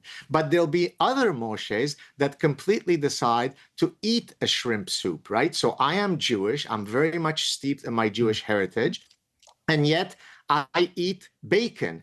It's not because I practice a more gentle form of Judaism. It's because I choose to ignore those parts that don't adhere to my daily lives. So most Muslims are lovely because they are innately lovely. They are nice Jews and mean Jews. We're talking about Islam. Is Islam consist of a set of codified doctrines that are consistent with the foundational Western values? If the answer to that, Piers, is yes, then we should quickly accelerate Islamic immigration because we're going to be enriched. If the answer is perhaps no, then maybe you need to put on your statistical reasoning hat. If it's even perhaps no, Piers, then maybe you need to be a bit careful what you're doing right now. Can you get you? Unless you can say definitively, nope, this is no problem, and it lines up perfectly, you need to be careful. Can you? This is what's so screwed up to me. The people who are all making the decisions aren't the ones that have to suffer for it. It's the next generation and their daughters and so on that have to suffer. And these guys are just so insanely stupid and dangerous with what they do, and they just don't care because it doesn't affect them or their families because they're rich. Yep. Well, my statistical reasoning hat says, how much interreligious warfare do we see on the streets of my country? Elon Musk, I know someone you know well. Did you catch that? Everything Gad is doing, Piers, something that you don't see as a problem now can nevertheless be a huge problem down the road. And I'm trying to get you to understand that, and you just won't understand that. And he gives him a perfect analogy in terms of everything Piers has not gotten or has complained about along the way to distract him. He's like, okay, I'll come up with something completely different that fits everything that maybe you understand. And it's, no, I'm just saying right now, I mean, Elon Musk says everything's being overrun right now, and I just don't see it. I don't see people slaughtering each other out in the streets. So obviously we're all getting along and everything's fine. And what? We're talking about the future, you moron.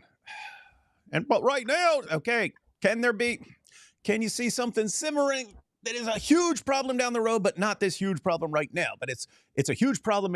You call it a huge problem in terms of what it's going to lead to. Can you acknowledge there's any problem? No, unless everyone's slaughtering each other right now, there cannot be anything dangerous. No dangerous idea anywhere circulating in society. And then Gad breaks it down, and what does Piers do? Well, no, I'm talking about right now, and let me complain about Elon Musk. It's again, he wanted to complain about Megyn Kelly and people who are addressing that. Now he wants to complain about Elon Musk. And Piers, why do you even have him here? You could have just put like a little screenshot, a screenshot of Gad Saad. You could put AI there. You could put anything there. If you're not interacting with anything he's saying, you just have what you want to say. Why didn't you do a monologue, dude? Just go live and say, I want to respond. Here's how you do it, Piers. You say, here's a tweet that I'd like to respond to. The tweet says this. Okay, here's my response to that. Also, in this video clip, a person said this. I'd like to respond to that. You don't get a guest on, ignore everything he's saying, and then talk about all this other stuff that you actually want to respond to. This is just terrible, man. I thought this was actually going to... I had higher hopes for this, Piers. Let's see where he goes with this. Hey, Elon Musk. Reasoning hat says, how much interreligious warfare do we see on the streets of my country? Elon Musk, I know someone you know well, constantly fuels this sense of there's going to be an imminent civil war because of the Muslim problem. But I see a lot of Hindus over here. I see a lot of Muslims. I see a lot of Christians. I see all sorts of different people of different colors, creeds, religions, and so on. And I don't see warfare They don't everywhere. get along. I don't see civil war. I don't see civil war with all these groups that we just brought in. It's no civil war right now. Therefore, there will never be. My goodness, you're an idiot, dude. This is like barely worth watching at this point. But there's only a couple minutes left, so. He's also like ignoring Muhammad Hijab when he famously went against the Hindus, remember? And then you would look at that and say, wait, we didn't have that at all a couple of decades ago. Now we have that. Guess what, Piers? That's what we're talking about, a trajectory. We didn't have this issue at all 20 years ago, Muslims going out and in the streets versus Hindus and stuff like that. But now we have it sometimes. Okay, so if you're starting to have these issues now, do you think that could be pointing toward, especially when you're bringing more of the different groups in, do you think that could be more of a problem down the road? No, it can't possibly be a problem because it's not happening right now. Nothing that's happening right now can possibly influence the future. There is nothing right now going on anywhere in society that could have an impact on what happens down the road.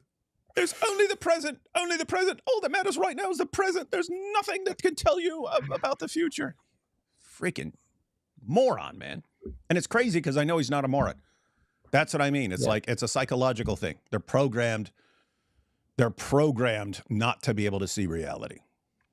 erupting everywhere. I don't recognize the kind of depiction of my country which Elon has. And he's a guy who's barely set foot in my country, right, as far as I'm aware, in the last few decades. So I don't know what he's basing it on, other than this is a narrative that's been fueled and picked up by a lot of people in America.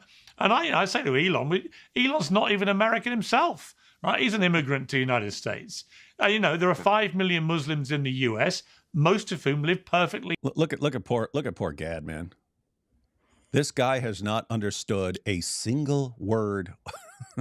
It's like a waste of intelligence. It's Can you imagine? And he's probably had this experience with students, which he's probably treating this guy Piers like a student. Okay, sometimes I'll explain something to a student, and one of them won't get it, so I try to explain it differently, and maybe he doesn't get that. And then what happens if you just keep explaining it in every single possible way, and he still doesn't get it? It's like, oh my goodness, this person's actually just incapable of learning right now. And do I dedicate my time to this when there are other people who do understand? Mm-hmm.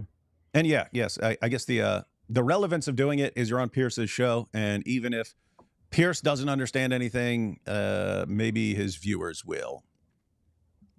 Happily and peacefully amongst the communities they live in. There's no Muslim problem in the US. There's a Muslim radical terrorist extremist problem of terrorists coming into the country or perpetrating acts of terrorism against Americans around the world. Yes. And that's why there's been fights against Al-Qaeda, ISIS, and other terror groups. But to somehow then say, well, then all 5 million Muslim Americans must be a danger to society. Anyone say that? No. Anyone say every single Muslim is a danger to the United States of America? Nope. An imminent threat? Anyone? That's another problem, Piers. When someone says, here's what I'm saying, and you straw man. Here's what I'm saying. Straw man. Well, no, that's not what I'm saying. Here's what I'm saying. Straw man. You don't need to straw man things if you're actually providing an important refutation of the point, Piers. When you have to straw man everything and then you respond to the straw man and not the actual point being made, and it's insane, because that's what we heard for years. We said, oh, look at this, another terrorist attack. There have been tens of thousands of Islamic terrorist attacks carried out in the name of Allah just since 9/11. And we say, look, this keeps happening. And look, this person did this. Why? Because here's the command of Muhammad. You see the problem? Oh, so you're saying that every single Muslim is a terrorist? No one said that. And Gad repeatedly said the opposite. Yeah, there are plenty of nice Muslims. Yeah, plenty of friendly Muslims. Plenty of lovely Muslims. Oh, so I don't get this idea that every one of the 5 million Muslims in the U.S. is about to go on a killing spree. I don't understand that. How can someone say that? No one's saying that, you moron. Yeah. Even Tommy Robinson changing his name to Pierce Moron. What? Yeah, even Tommy Robinson, he starts out by saying yeah, most of my best friends are Muslims. He's like, my problem is with Islam. Yeah, and that's the thing. It's one, you have sort of a difficulty in that you have Muslims with very dangerous ideas who will tell you they're dangerous ideas. You have other Muslims with very dangerous ideas who won't tell you they're dangerous ideas. They'll tell you exactly what you want to hear and how they have nothing but good intentions. Guess what? You also have Muslims who have nothing but good intentions. They don't want to subjugate you. They want to live normal lives and stuff, and they'd love to get along with you. So notice you have two categories of Muslims who are both telling you that Islam is peaceful and wonderful and they have nothing but good intentions. Some of them are sincere. Some of them are insincere. What's that got to do with anything that anyone is saying here? Nothing. Piers. Ridiculous. And I use the same argument to apply to Muslims in the UK. Yeah, we've got nearly 5 million Muslims. Actually, the vast majority are peaceful and assimilate very well into our And the vast majority of men don't grape women. Therefore, grapists aren't a problem. Society and live alongside Christians, Hindus, and the rest of it. No, why they should I don't. be particularly exercised about the fact that their religion, Islam, has different criteria and creed to my Different Catholicism, for example? That's fine. I can respect both, but I don't respect radical Christians, and I don't respect radical Muslims, and I don't respect radical Hindus. I don't respect radical people, full stop. I only respect stupid people who never understand any points. That way, when I look in the mirror, I can say, I appreciate you, Piers. are dangerous. Terrorism comes from people who get radicalized. I just don't see in the UK that we have a mass problem with radical Muslims who've taken over the country. It's still, guys, if you criticize Islam, oh, you're saying all 5 million Muslims are a danger. Oh, I will refute that bad idea that no one is saying. And here in the UK, the idea that these radical Muslims have taken over the entire system and they're running the country. I just don't see that. Literally no one is saying that, you moron. The people who are complaining about what radical Islam is doing, which we all know is just actually following Islam, is you're giving them foothold after foothold after foothold after foothold. And we've seen this play out time and time again for 14 centuries, that when that starts happening, Islam's on the path of ultimately taking over, and kind of hard to deal with when it really takes over. So the time to deal with it is before it's actually taking over. When you see some people trying to move pieces around to eventually take over, you deal with it when you can. And what happens is morons say, well, Assad hasn't taken over, so it can't be a problem. Don't worry about it now. Don't worry about it until. So the only time to worry about it, according to Piers, is when it's actually taken over and they're under full Sharia. That's when you should recognize the problem, when it's too late to stop. That's insanely stupid thinking. How does this guy have a show? I think it's bullshit. Okay. Because the strategic template on which Islam has operated is when in the minority, act meek and like a victim. But when in the majority, smite at the neck and show no mercy. That's why I drew the earlier analogy with shingles. It takes a tipping point in numbers for some of the things that you're not yet worried about to materialize, right? Lebanon was perfectly fine until there was an infusion of PLO terrorists and the demographics started shifting, and then it didn't go well. That applies to the 56 countries that I mentioned earlier. You also mentioned, by the way, there are no problems in the United States. Well, why don't you go tell some of the people who live in Dearborn whether there are any problems that are brewing in the horizon, or go tell the people who live in Minneapolis. Again, it's a question of numbers. And if I may, I'd like to flip it to you. You're the host, but if I can play host for a second, what would be the pattern that Piers Morgan would have to see for him to say, send Gad Saad an email and say, oops, Gad, I think you were onto something. Just give me a sense of what the data would need to look like for you to be concerned. No, or he's going to say something ridiculous. Well, I have to see that Muslims have actually completely taken over the country, and that's the only thing that can convince me that there's any possible problem ever. And that's just another way of saying he's a complete idiot. Well, let's see. But I love that. So Gad finally flipped it back. It's like, okay, if seeing this, if seeing the grooming gangs, if seeing all the terrorist attacks, if looking at the statistics of how many, what percentage of these guys want Sharia, and what percentage of them want to execute apostates, and looking at, even when you had the grooming gangs, the other people who, even though they weren't engaged in it, didn't have a problem with it and didn't care. And even when you asked them, they did not care. If none of this convinces you that there's the slightest problem here, what would show you that what would be a warning to you? What would make you go, oh, we've got a problem now? Because it looks like the only thing that would convince you there's a problem is if Islam has just actually taken over completely and you're all subjugated. And that's the only thing. That's the only time you can be like, oh, now I need to be concerned. Let's see if there's anything. I would have to see clear evidence that we were getting overrun by radical Muslims. Not Muslims, radical Muslims. I would have to see that we are actually being overrun. Okay, so not until you're actually being overrun do you see a problem. Yeah. And again, he makes the qualification radical idea Muslims versus radical So we could Muslims. be completely overrun by Muslims as long as it's not radical Muslims. Yeah. That were fermented around violence. If I saw genuine evidence that was becoming more widespread, I would be seriously concerned. I don't see it. I see it. We were talking earlier about 85 Sharia councils being set up who operate amongst Muslim communities up and down the country, but they have no law under British law. And Today therefore they I don't particularly... Yeah, you hear that? Today. We just got a bunch of Sharia courts. They're not outside the law today.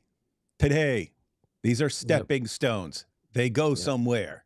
You don't just go from 0% Sharia compliant to 100% Sharia compliant overnight. You go 1%, then 2%, then 3%, and they are completely comfortable playing the long game here.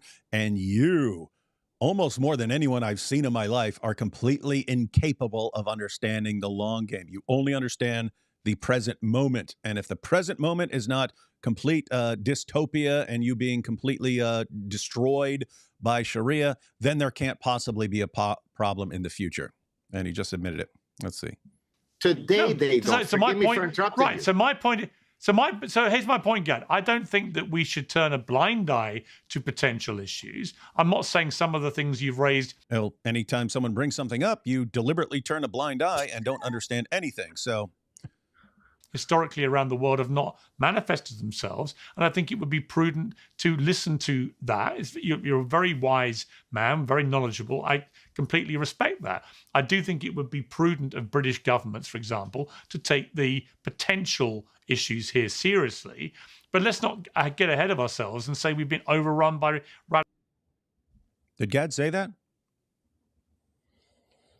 Do you hear that, guys? He's still responding to something that Gad is not saying. We've been completely overrun by radicals. I can't agree with that. Gad is repeatedly warning, just because something is not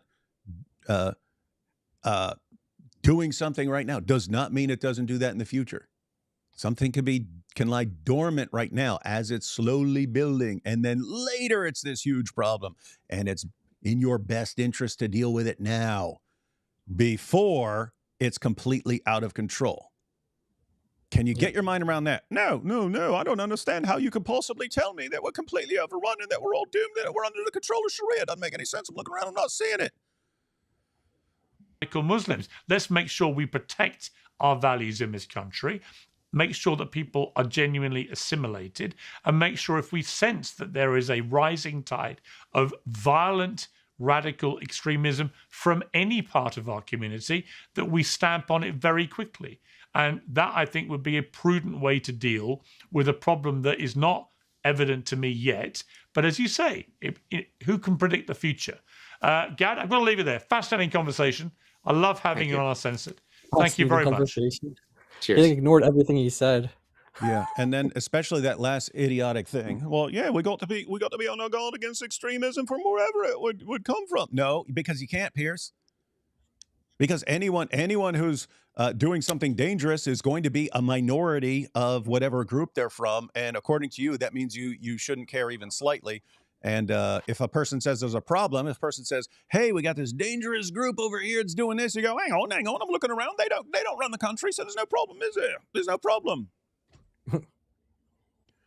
Oh, shouldn't even have watched that, man. Shouldn't even have watched that. It's like, gosh, you just always think it's like, okay, people were saying this idiotic stuff decades ago, and you think they get the point over time and that they'll learn. And here we are, 20 years, Piers has learned nothing, not one thing. Grooming gangs, terrorist attacks, he's learned ISIS, he's learned nothing at all, and still doesn't understand the most basic fundamental concepts within Islam. But loves talking about them, happy to talk about them, just does not understand anything. He gets everything wrong, everything.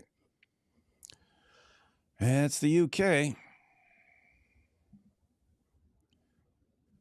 Aussie Abe says, we're doing some open air preaching for Ramadan in Sydney. Pray for us. Pray for them. Amen. This is good stuff, guys. Yeah. Nice. All you Christians out there, when Muslims are like setting up in public and so on, that's a good time, right? That's a good time to do open air preaching, street evangelism, street polemics, responding to stuff. It's a good time for it. It's a good time for it. And everyone needs to be doing that. And so I said Christians there, talking about evangelism.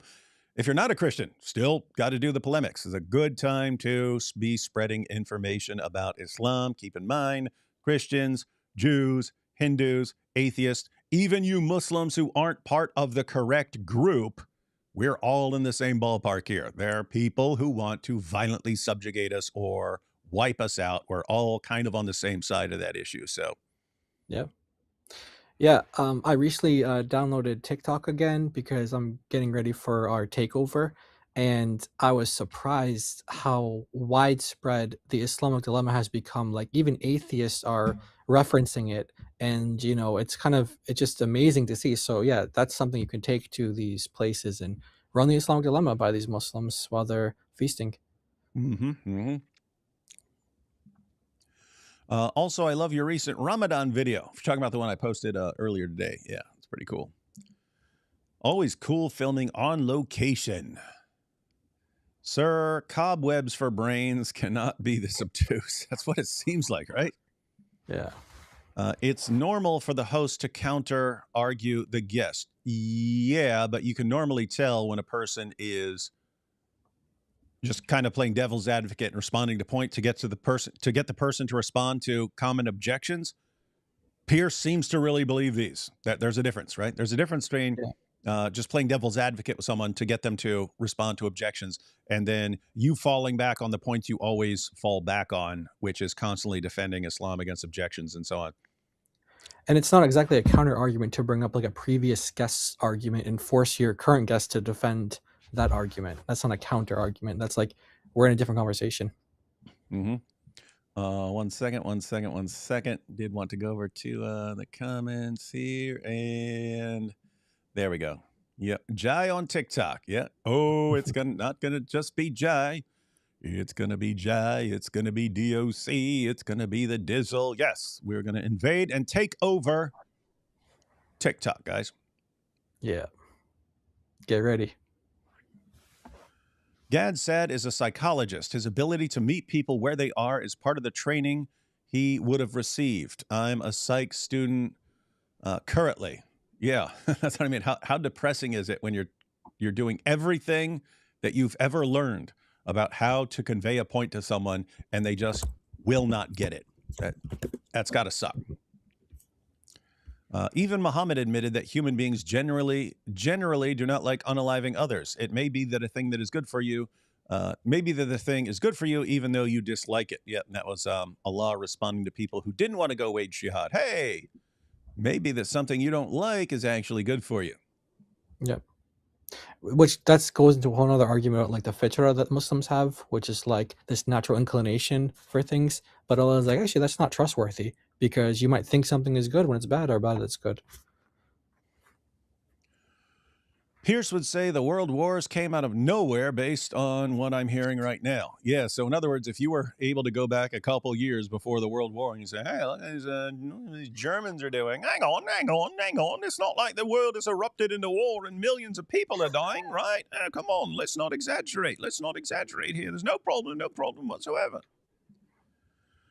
Sargon went over Britain's thinking U.S. is a war zone.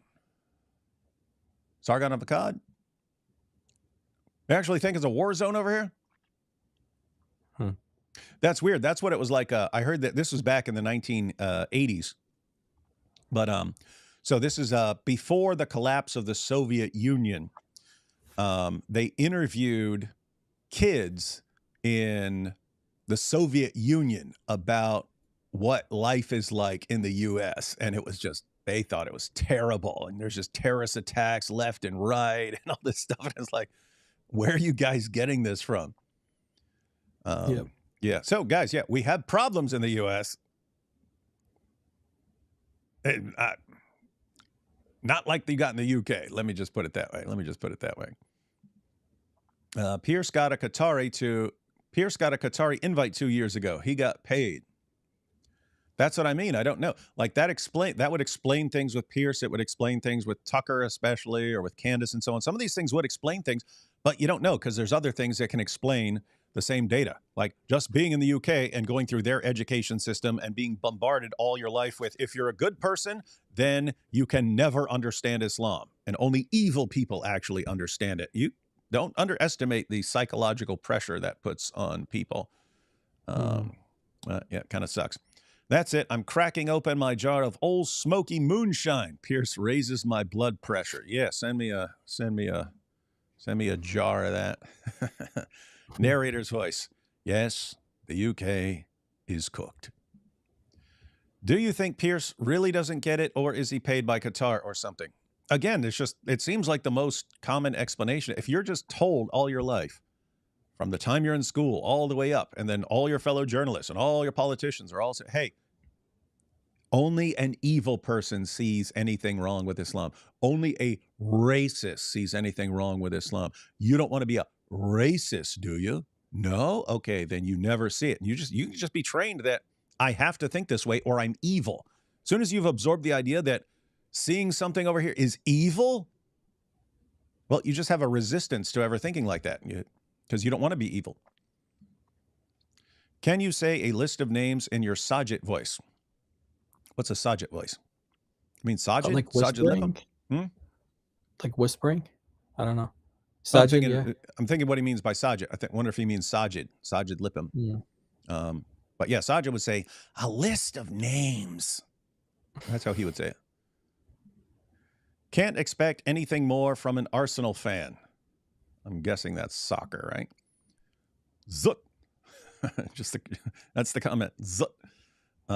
3 verses from Quran that described one event when Allah turned a group of fishermen into apes and pigs for fishing on a Saturday, not Friday. That's kind of not a sentence, so I don't know if that's a question or... disheartening thing is 20 guys committed to coming to street evangelize during Ramadan, but due to fear have backed out. Come down, D. Wood and Jai. Well, I hope there's some still left. Australia. Keep in mind, even if plenty of people back out, as long as you got a solid few, don't underestimate the power of a solid core. And we see that biblically. Gideon and so on. Jihad historically is a form of human sacrifice to Allah, deleting non-believers for divine favor. Yeah, I've pointed out before, it's a death cult. You want your enemies dead and yourselves dead in the way of Allah. I mean, it's like they're just ignoring the last 150 years of European history. Open a book, dingus. Well, much longer than that. They're talking almost 14 centuries of European history. It did not take Islam long before it started invading Europe. And it has been relentless in trying to do so. 14 centuries almost of Islam trying to take Europe. And after 14 centuries almost of failing, invading, some success. They took over Spain and so on. They kept invading Eastern Europe and so on. They were all the way up into France. But they would eventually be driven back out, repulsed. But after 14 centuries of failing, Europeans got the brilliant idea, hey, why don't we just invite them in? They keep trying to take it, but it hasn't worked for them, so we want to show what nice guys we are. We'll just hand it to them. Brilliant. Super smart. I used to think these people were just stupid. That may still be true. But when all the errors go in one direction, I have to assume it's not an accident. Yeah. I am not Islamophobic. I'm an Allah phylactic. And Piers may be a product of 20 generations of cousin marriage as well. That would be another alternative explanation. Could come from some wealthy family that wanted to keep the wealth all in the same family, and so they all just marry their first cousins forever. That would explain things. All right, Jai, we're going to go ahead and wrap up here. I think I don't know what you're doing tomorrow, but I'm probably going to check out the rest of that tomorrow because you had other people there and you had a good mixture of I'm guessing it was pretty action packed because he had a bunch of loudmouths on there and stuff. I'm guessing they had an entertaining discussion. So I'm gonna, unless something else happens, gonna check that out tomorrow. But what are your thoughts on all this stuff here before we close out? But yeah, it's hard to like you said, it's, the easiest explanation is that he's just like has a bad education and he's like been like liberalized and he has been trained to think when you identify Islam as a problem, that's evil to do. So you can't do that because you don't want to be evil. And there's that. I think there's also a spiritual element as well that even though he claims to be Catholic, Yeah, he claims to be Catholic, but he's he's clearly not a practicing Christian, and so yeah. Yeah, we just pray for the UK, guys. That's my conclusion. Pray for the UK. Because a lot of That's people sort think like Piers Morgan. More people think like Piers Morgan than they think like, God. So in the UK. and that's something I think about as well, a spiritual component. Sometimes Yeah. I think like, are you just under divine judgment? Like, I'm not even thinking like Satan's pulling the strings. I'm thinking, Yeah. there are times when God's like, oh, you want to go in that direction? Fine. Yep. You're going in that direction.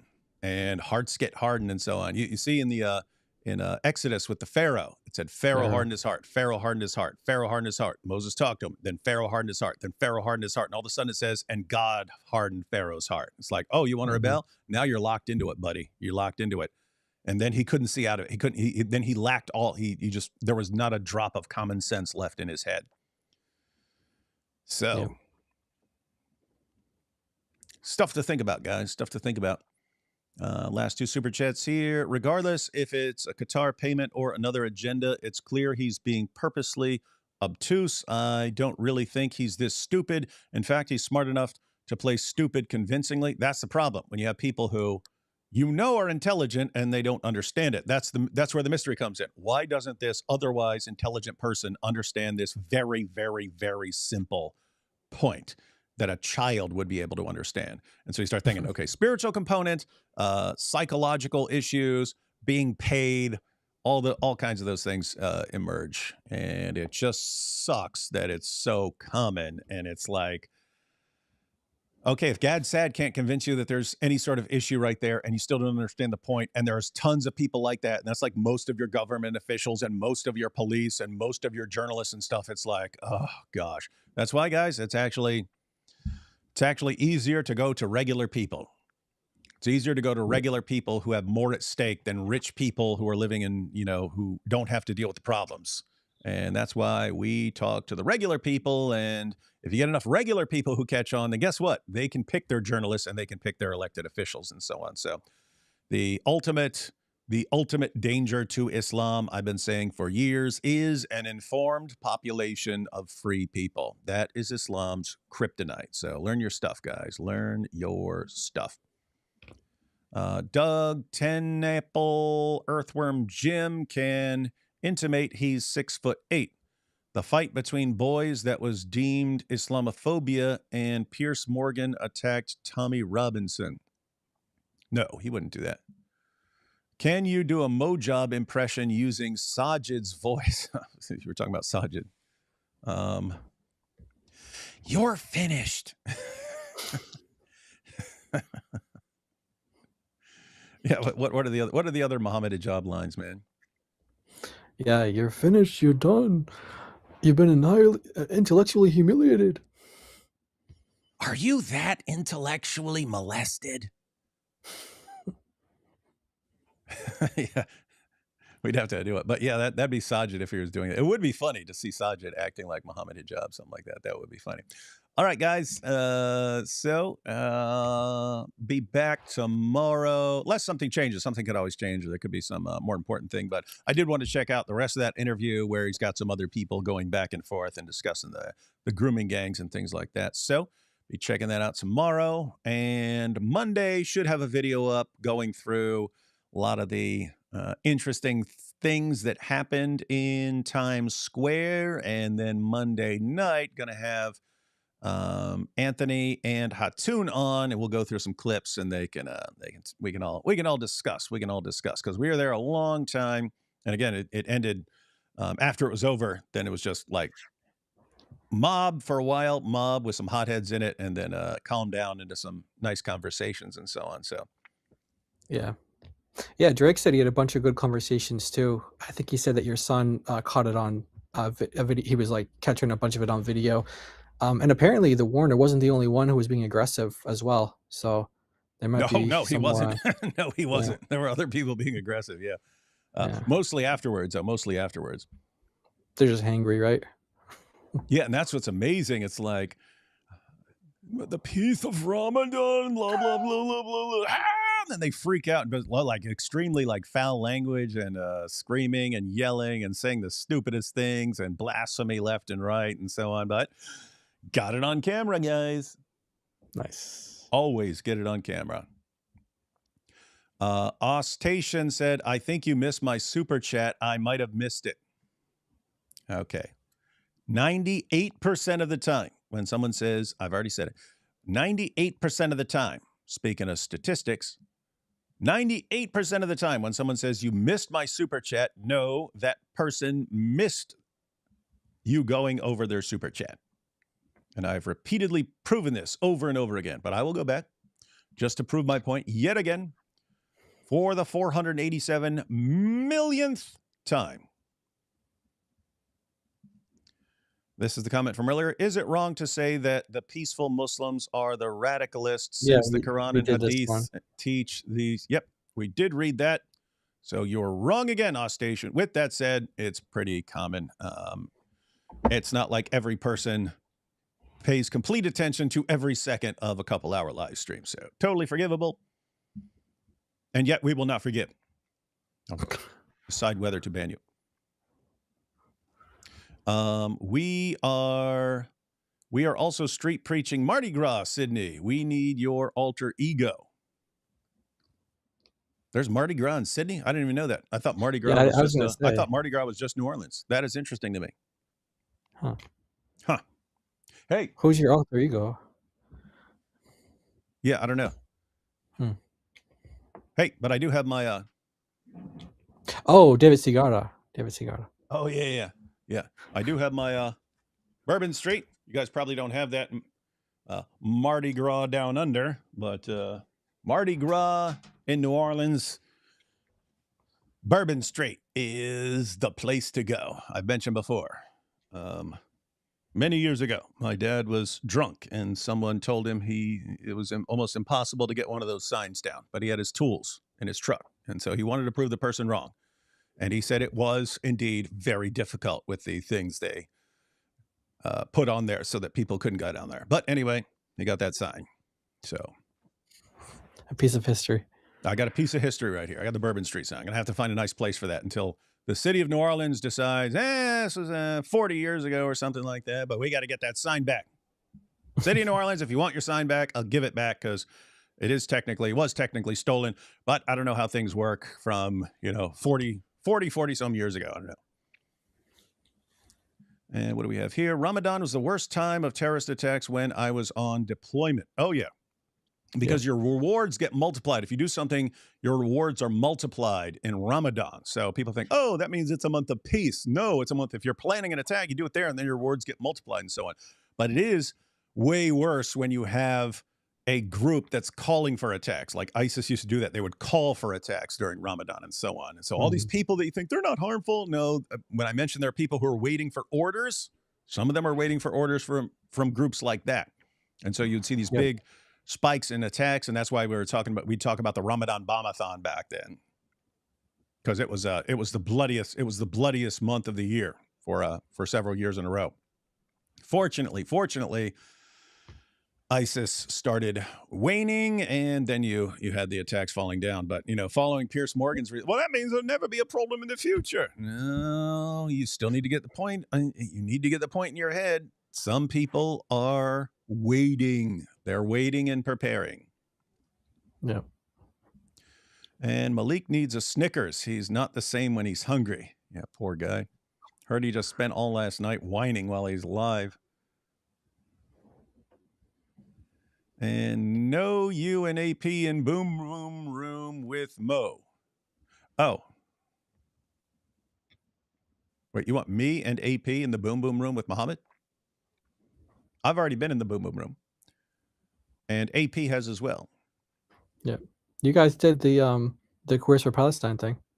Yeah. So yeah, we've both been in there. We both done a bunch of AP's done. He did the Boom Boom Room as himself. Then he was Sigmund Freud, and then we did the Queers for Palestine one. So he's been in 3, and I've been in a ton.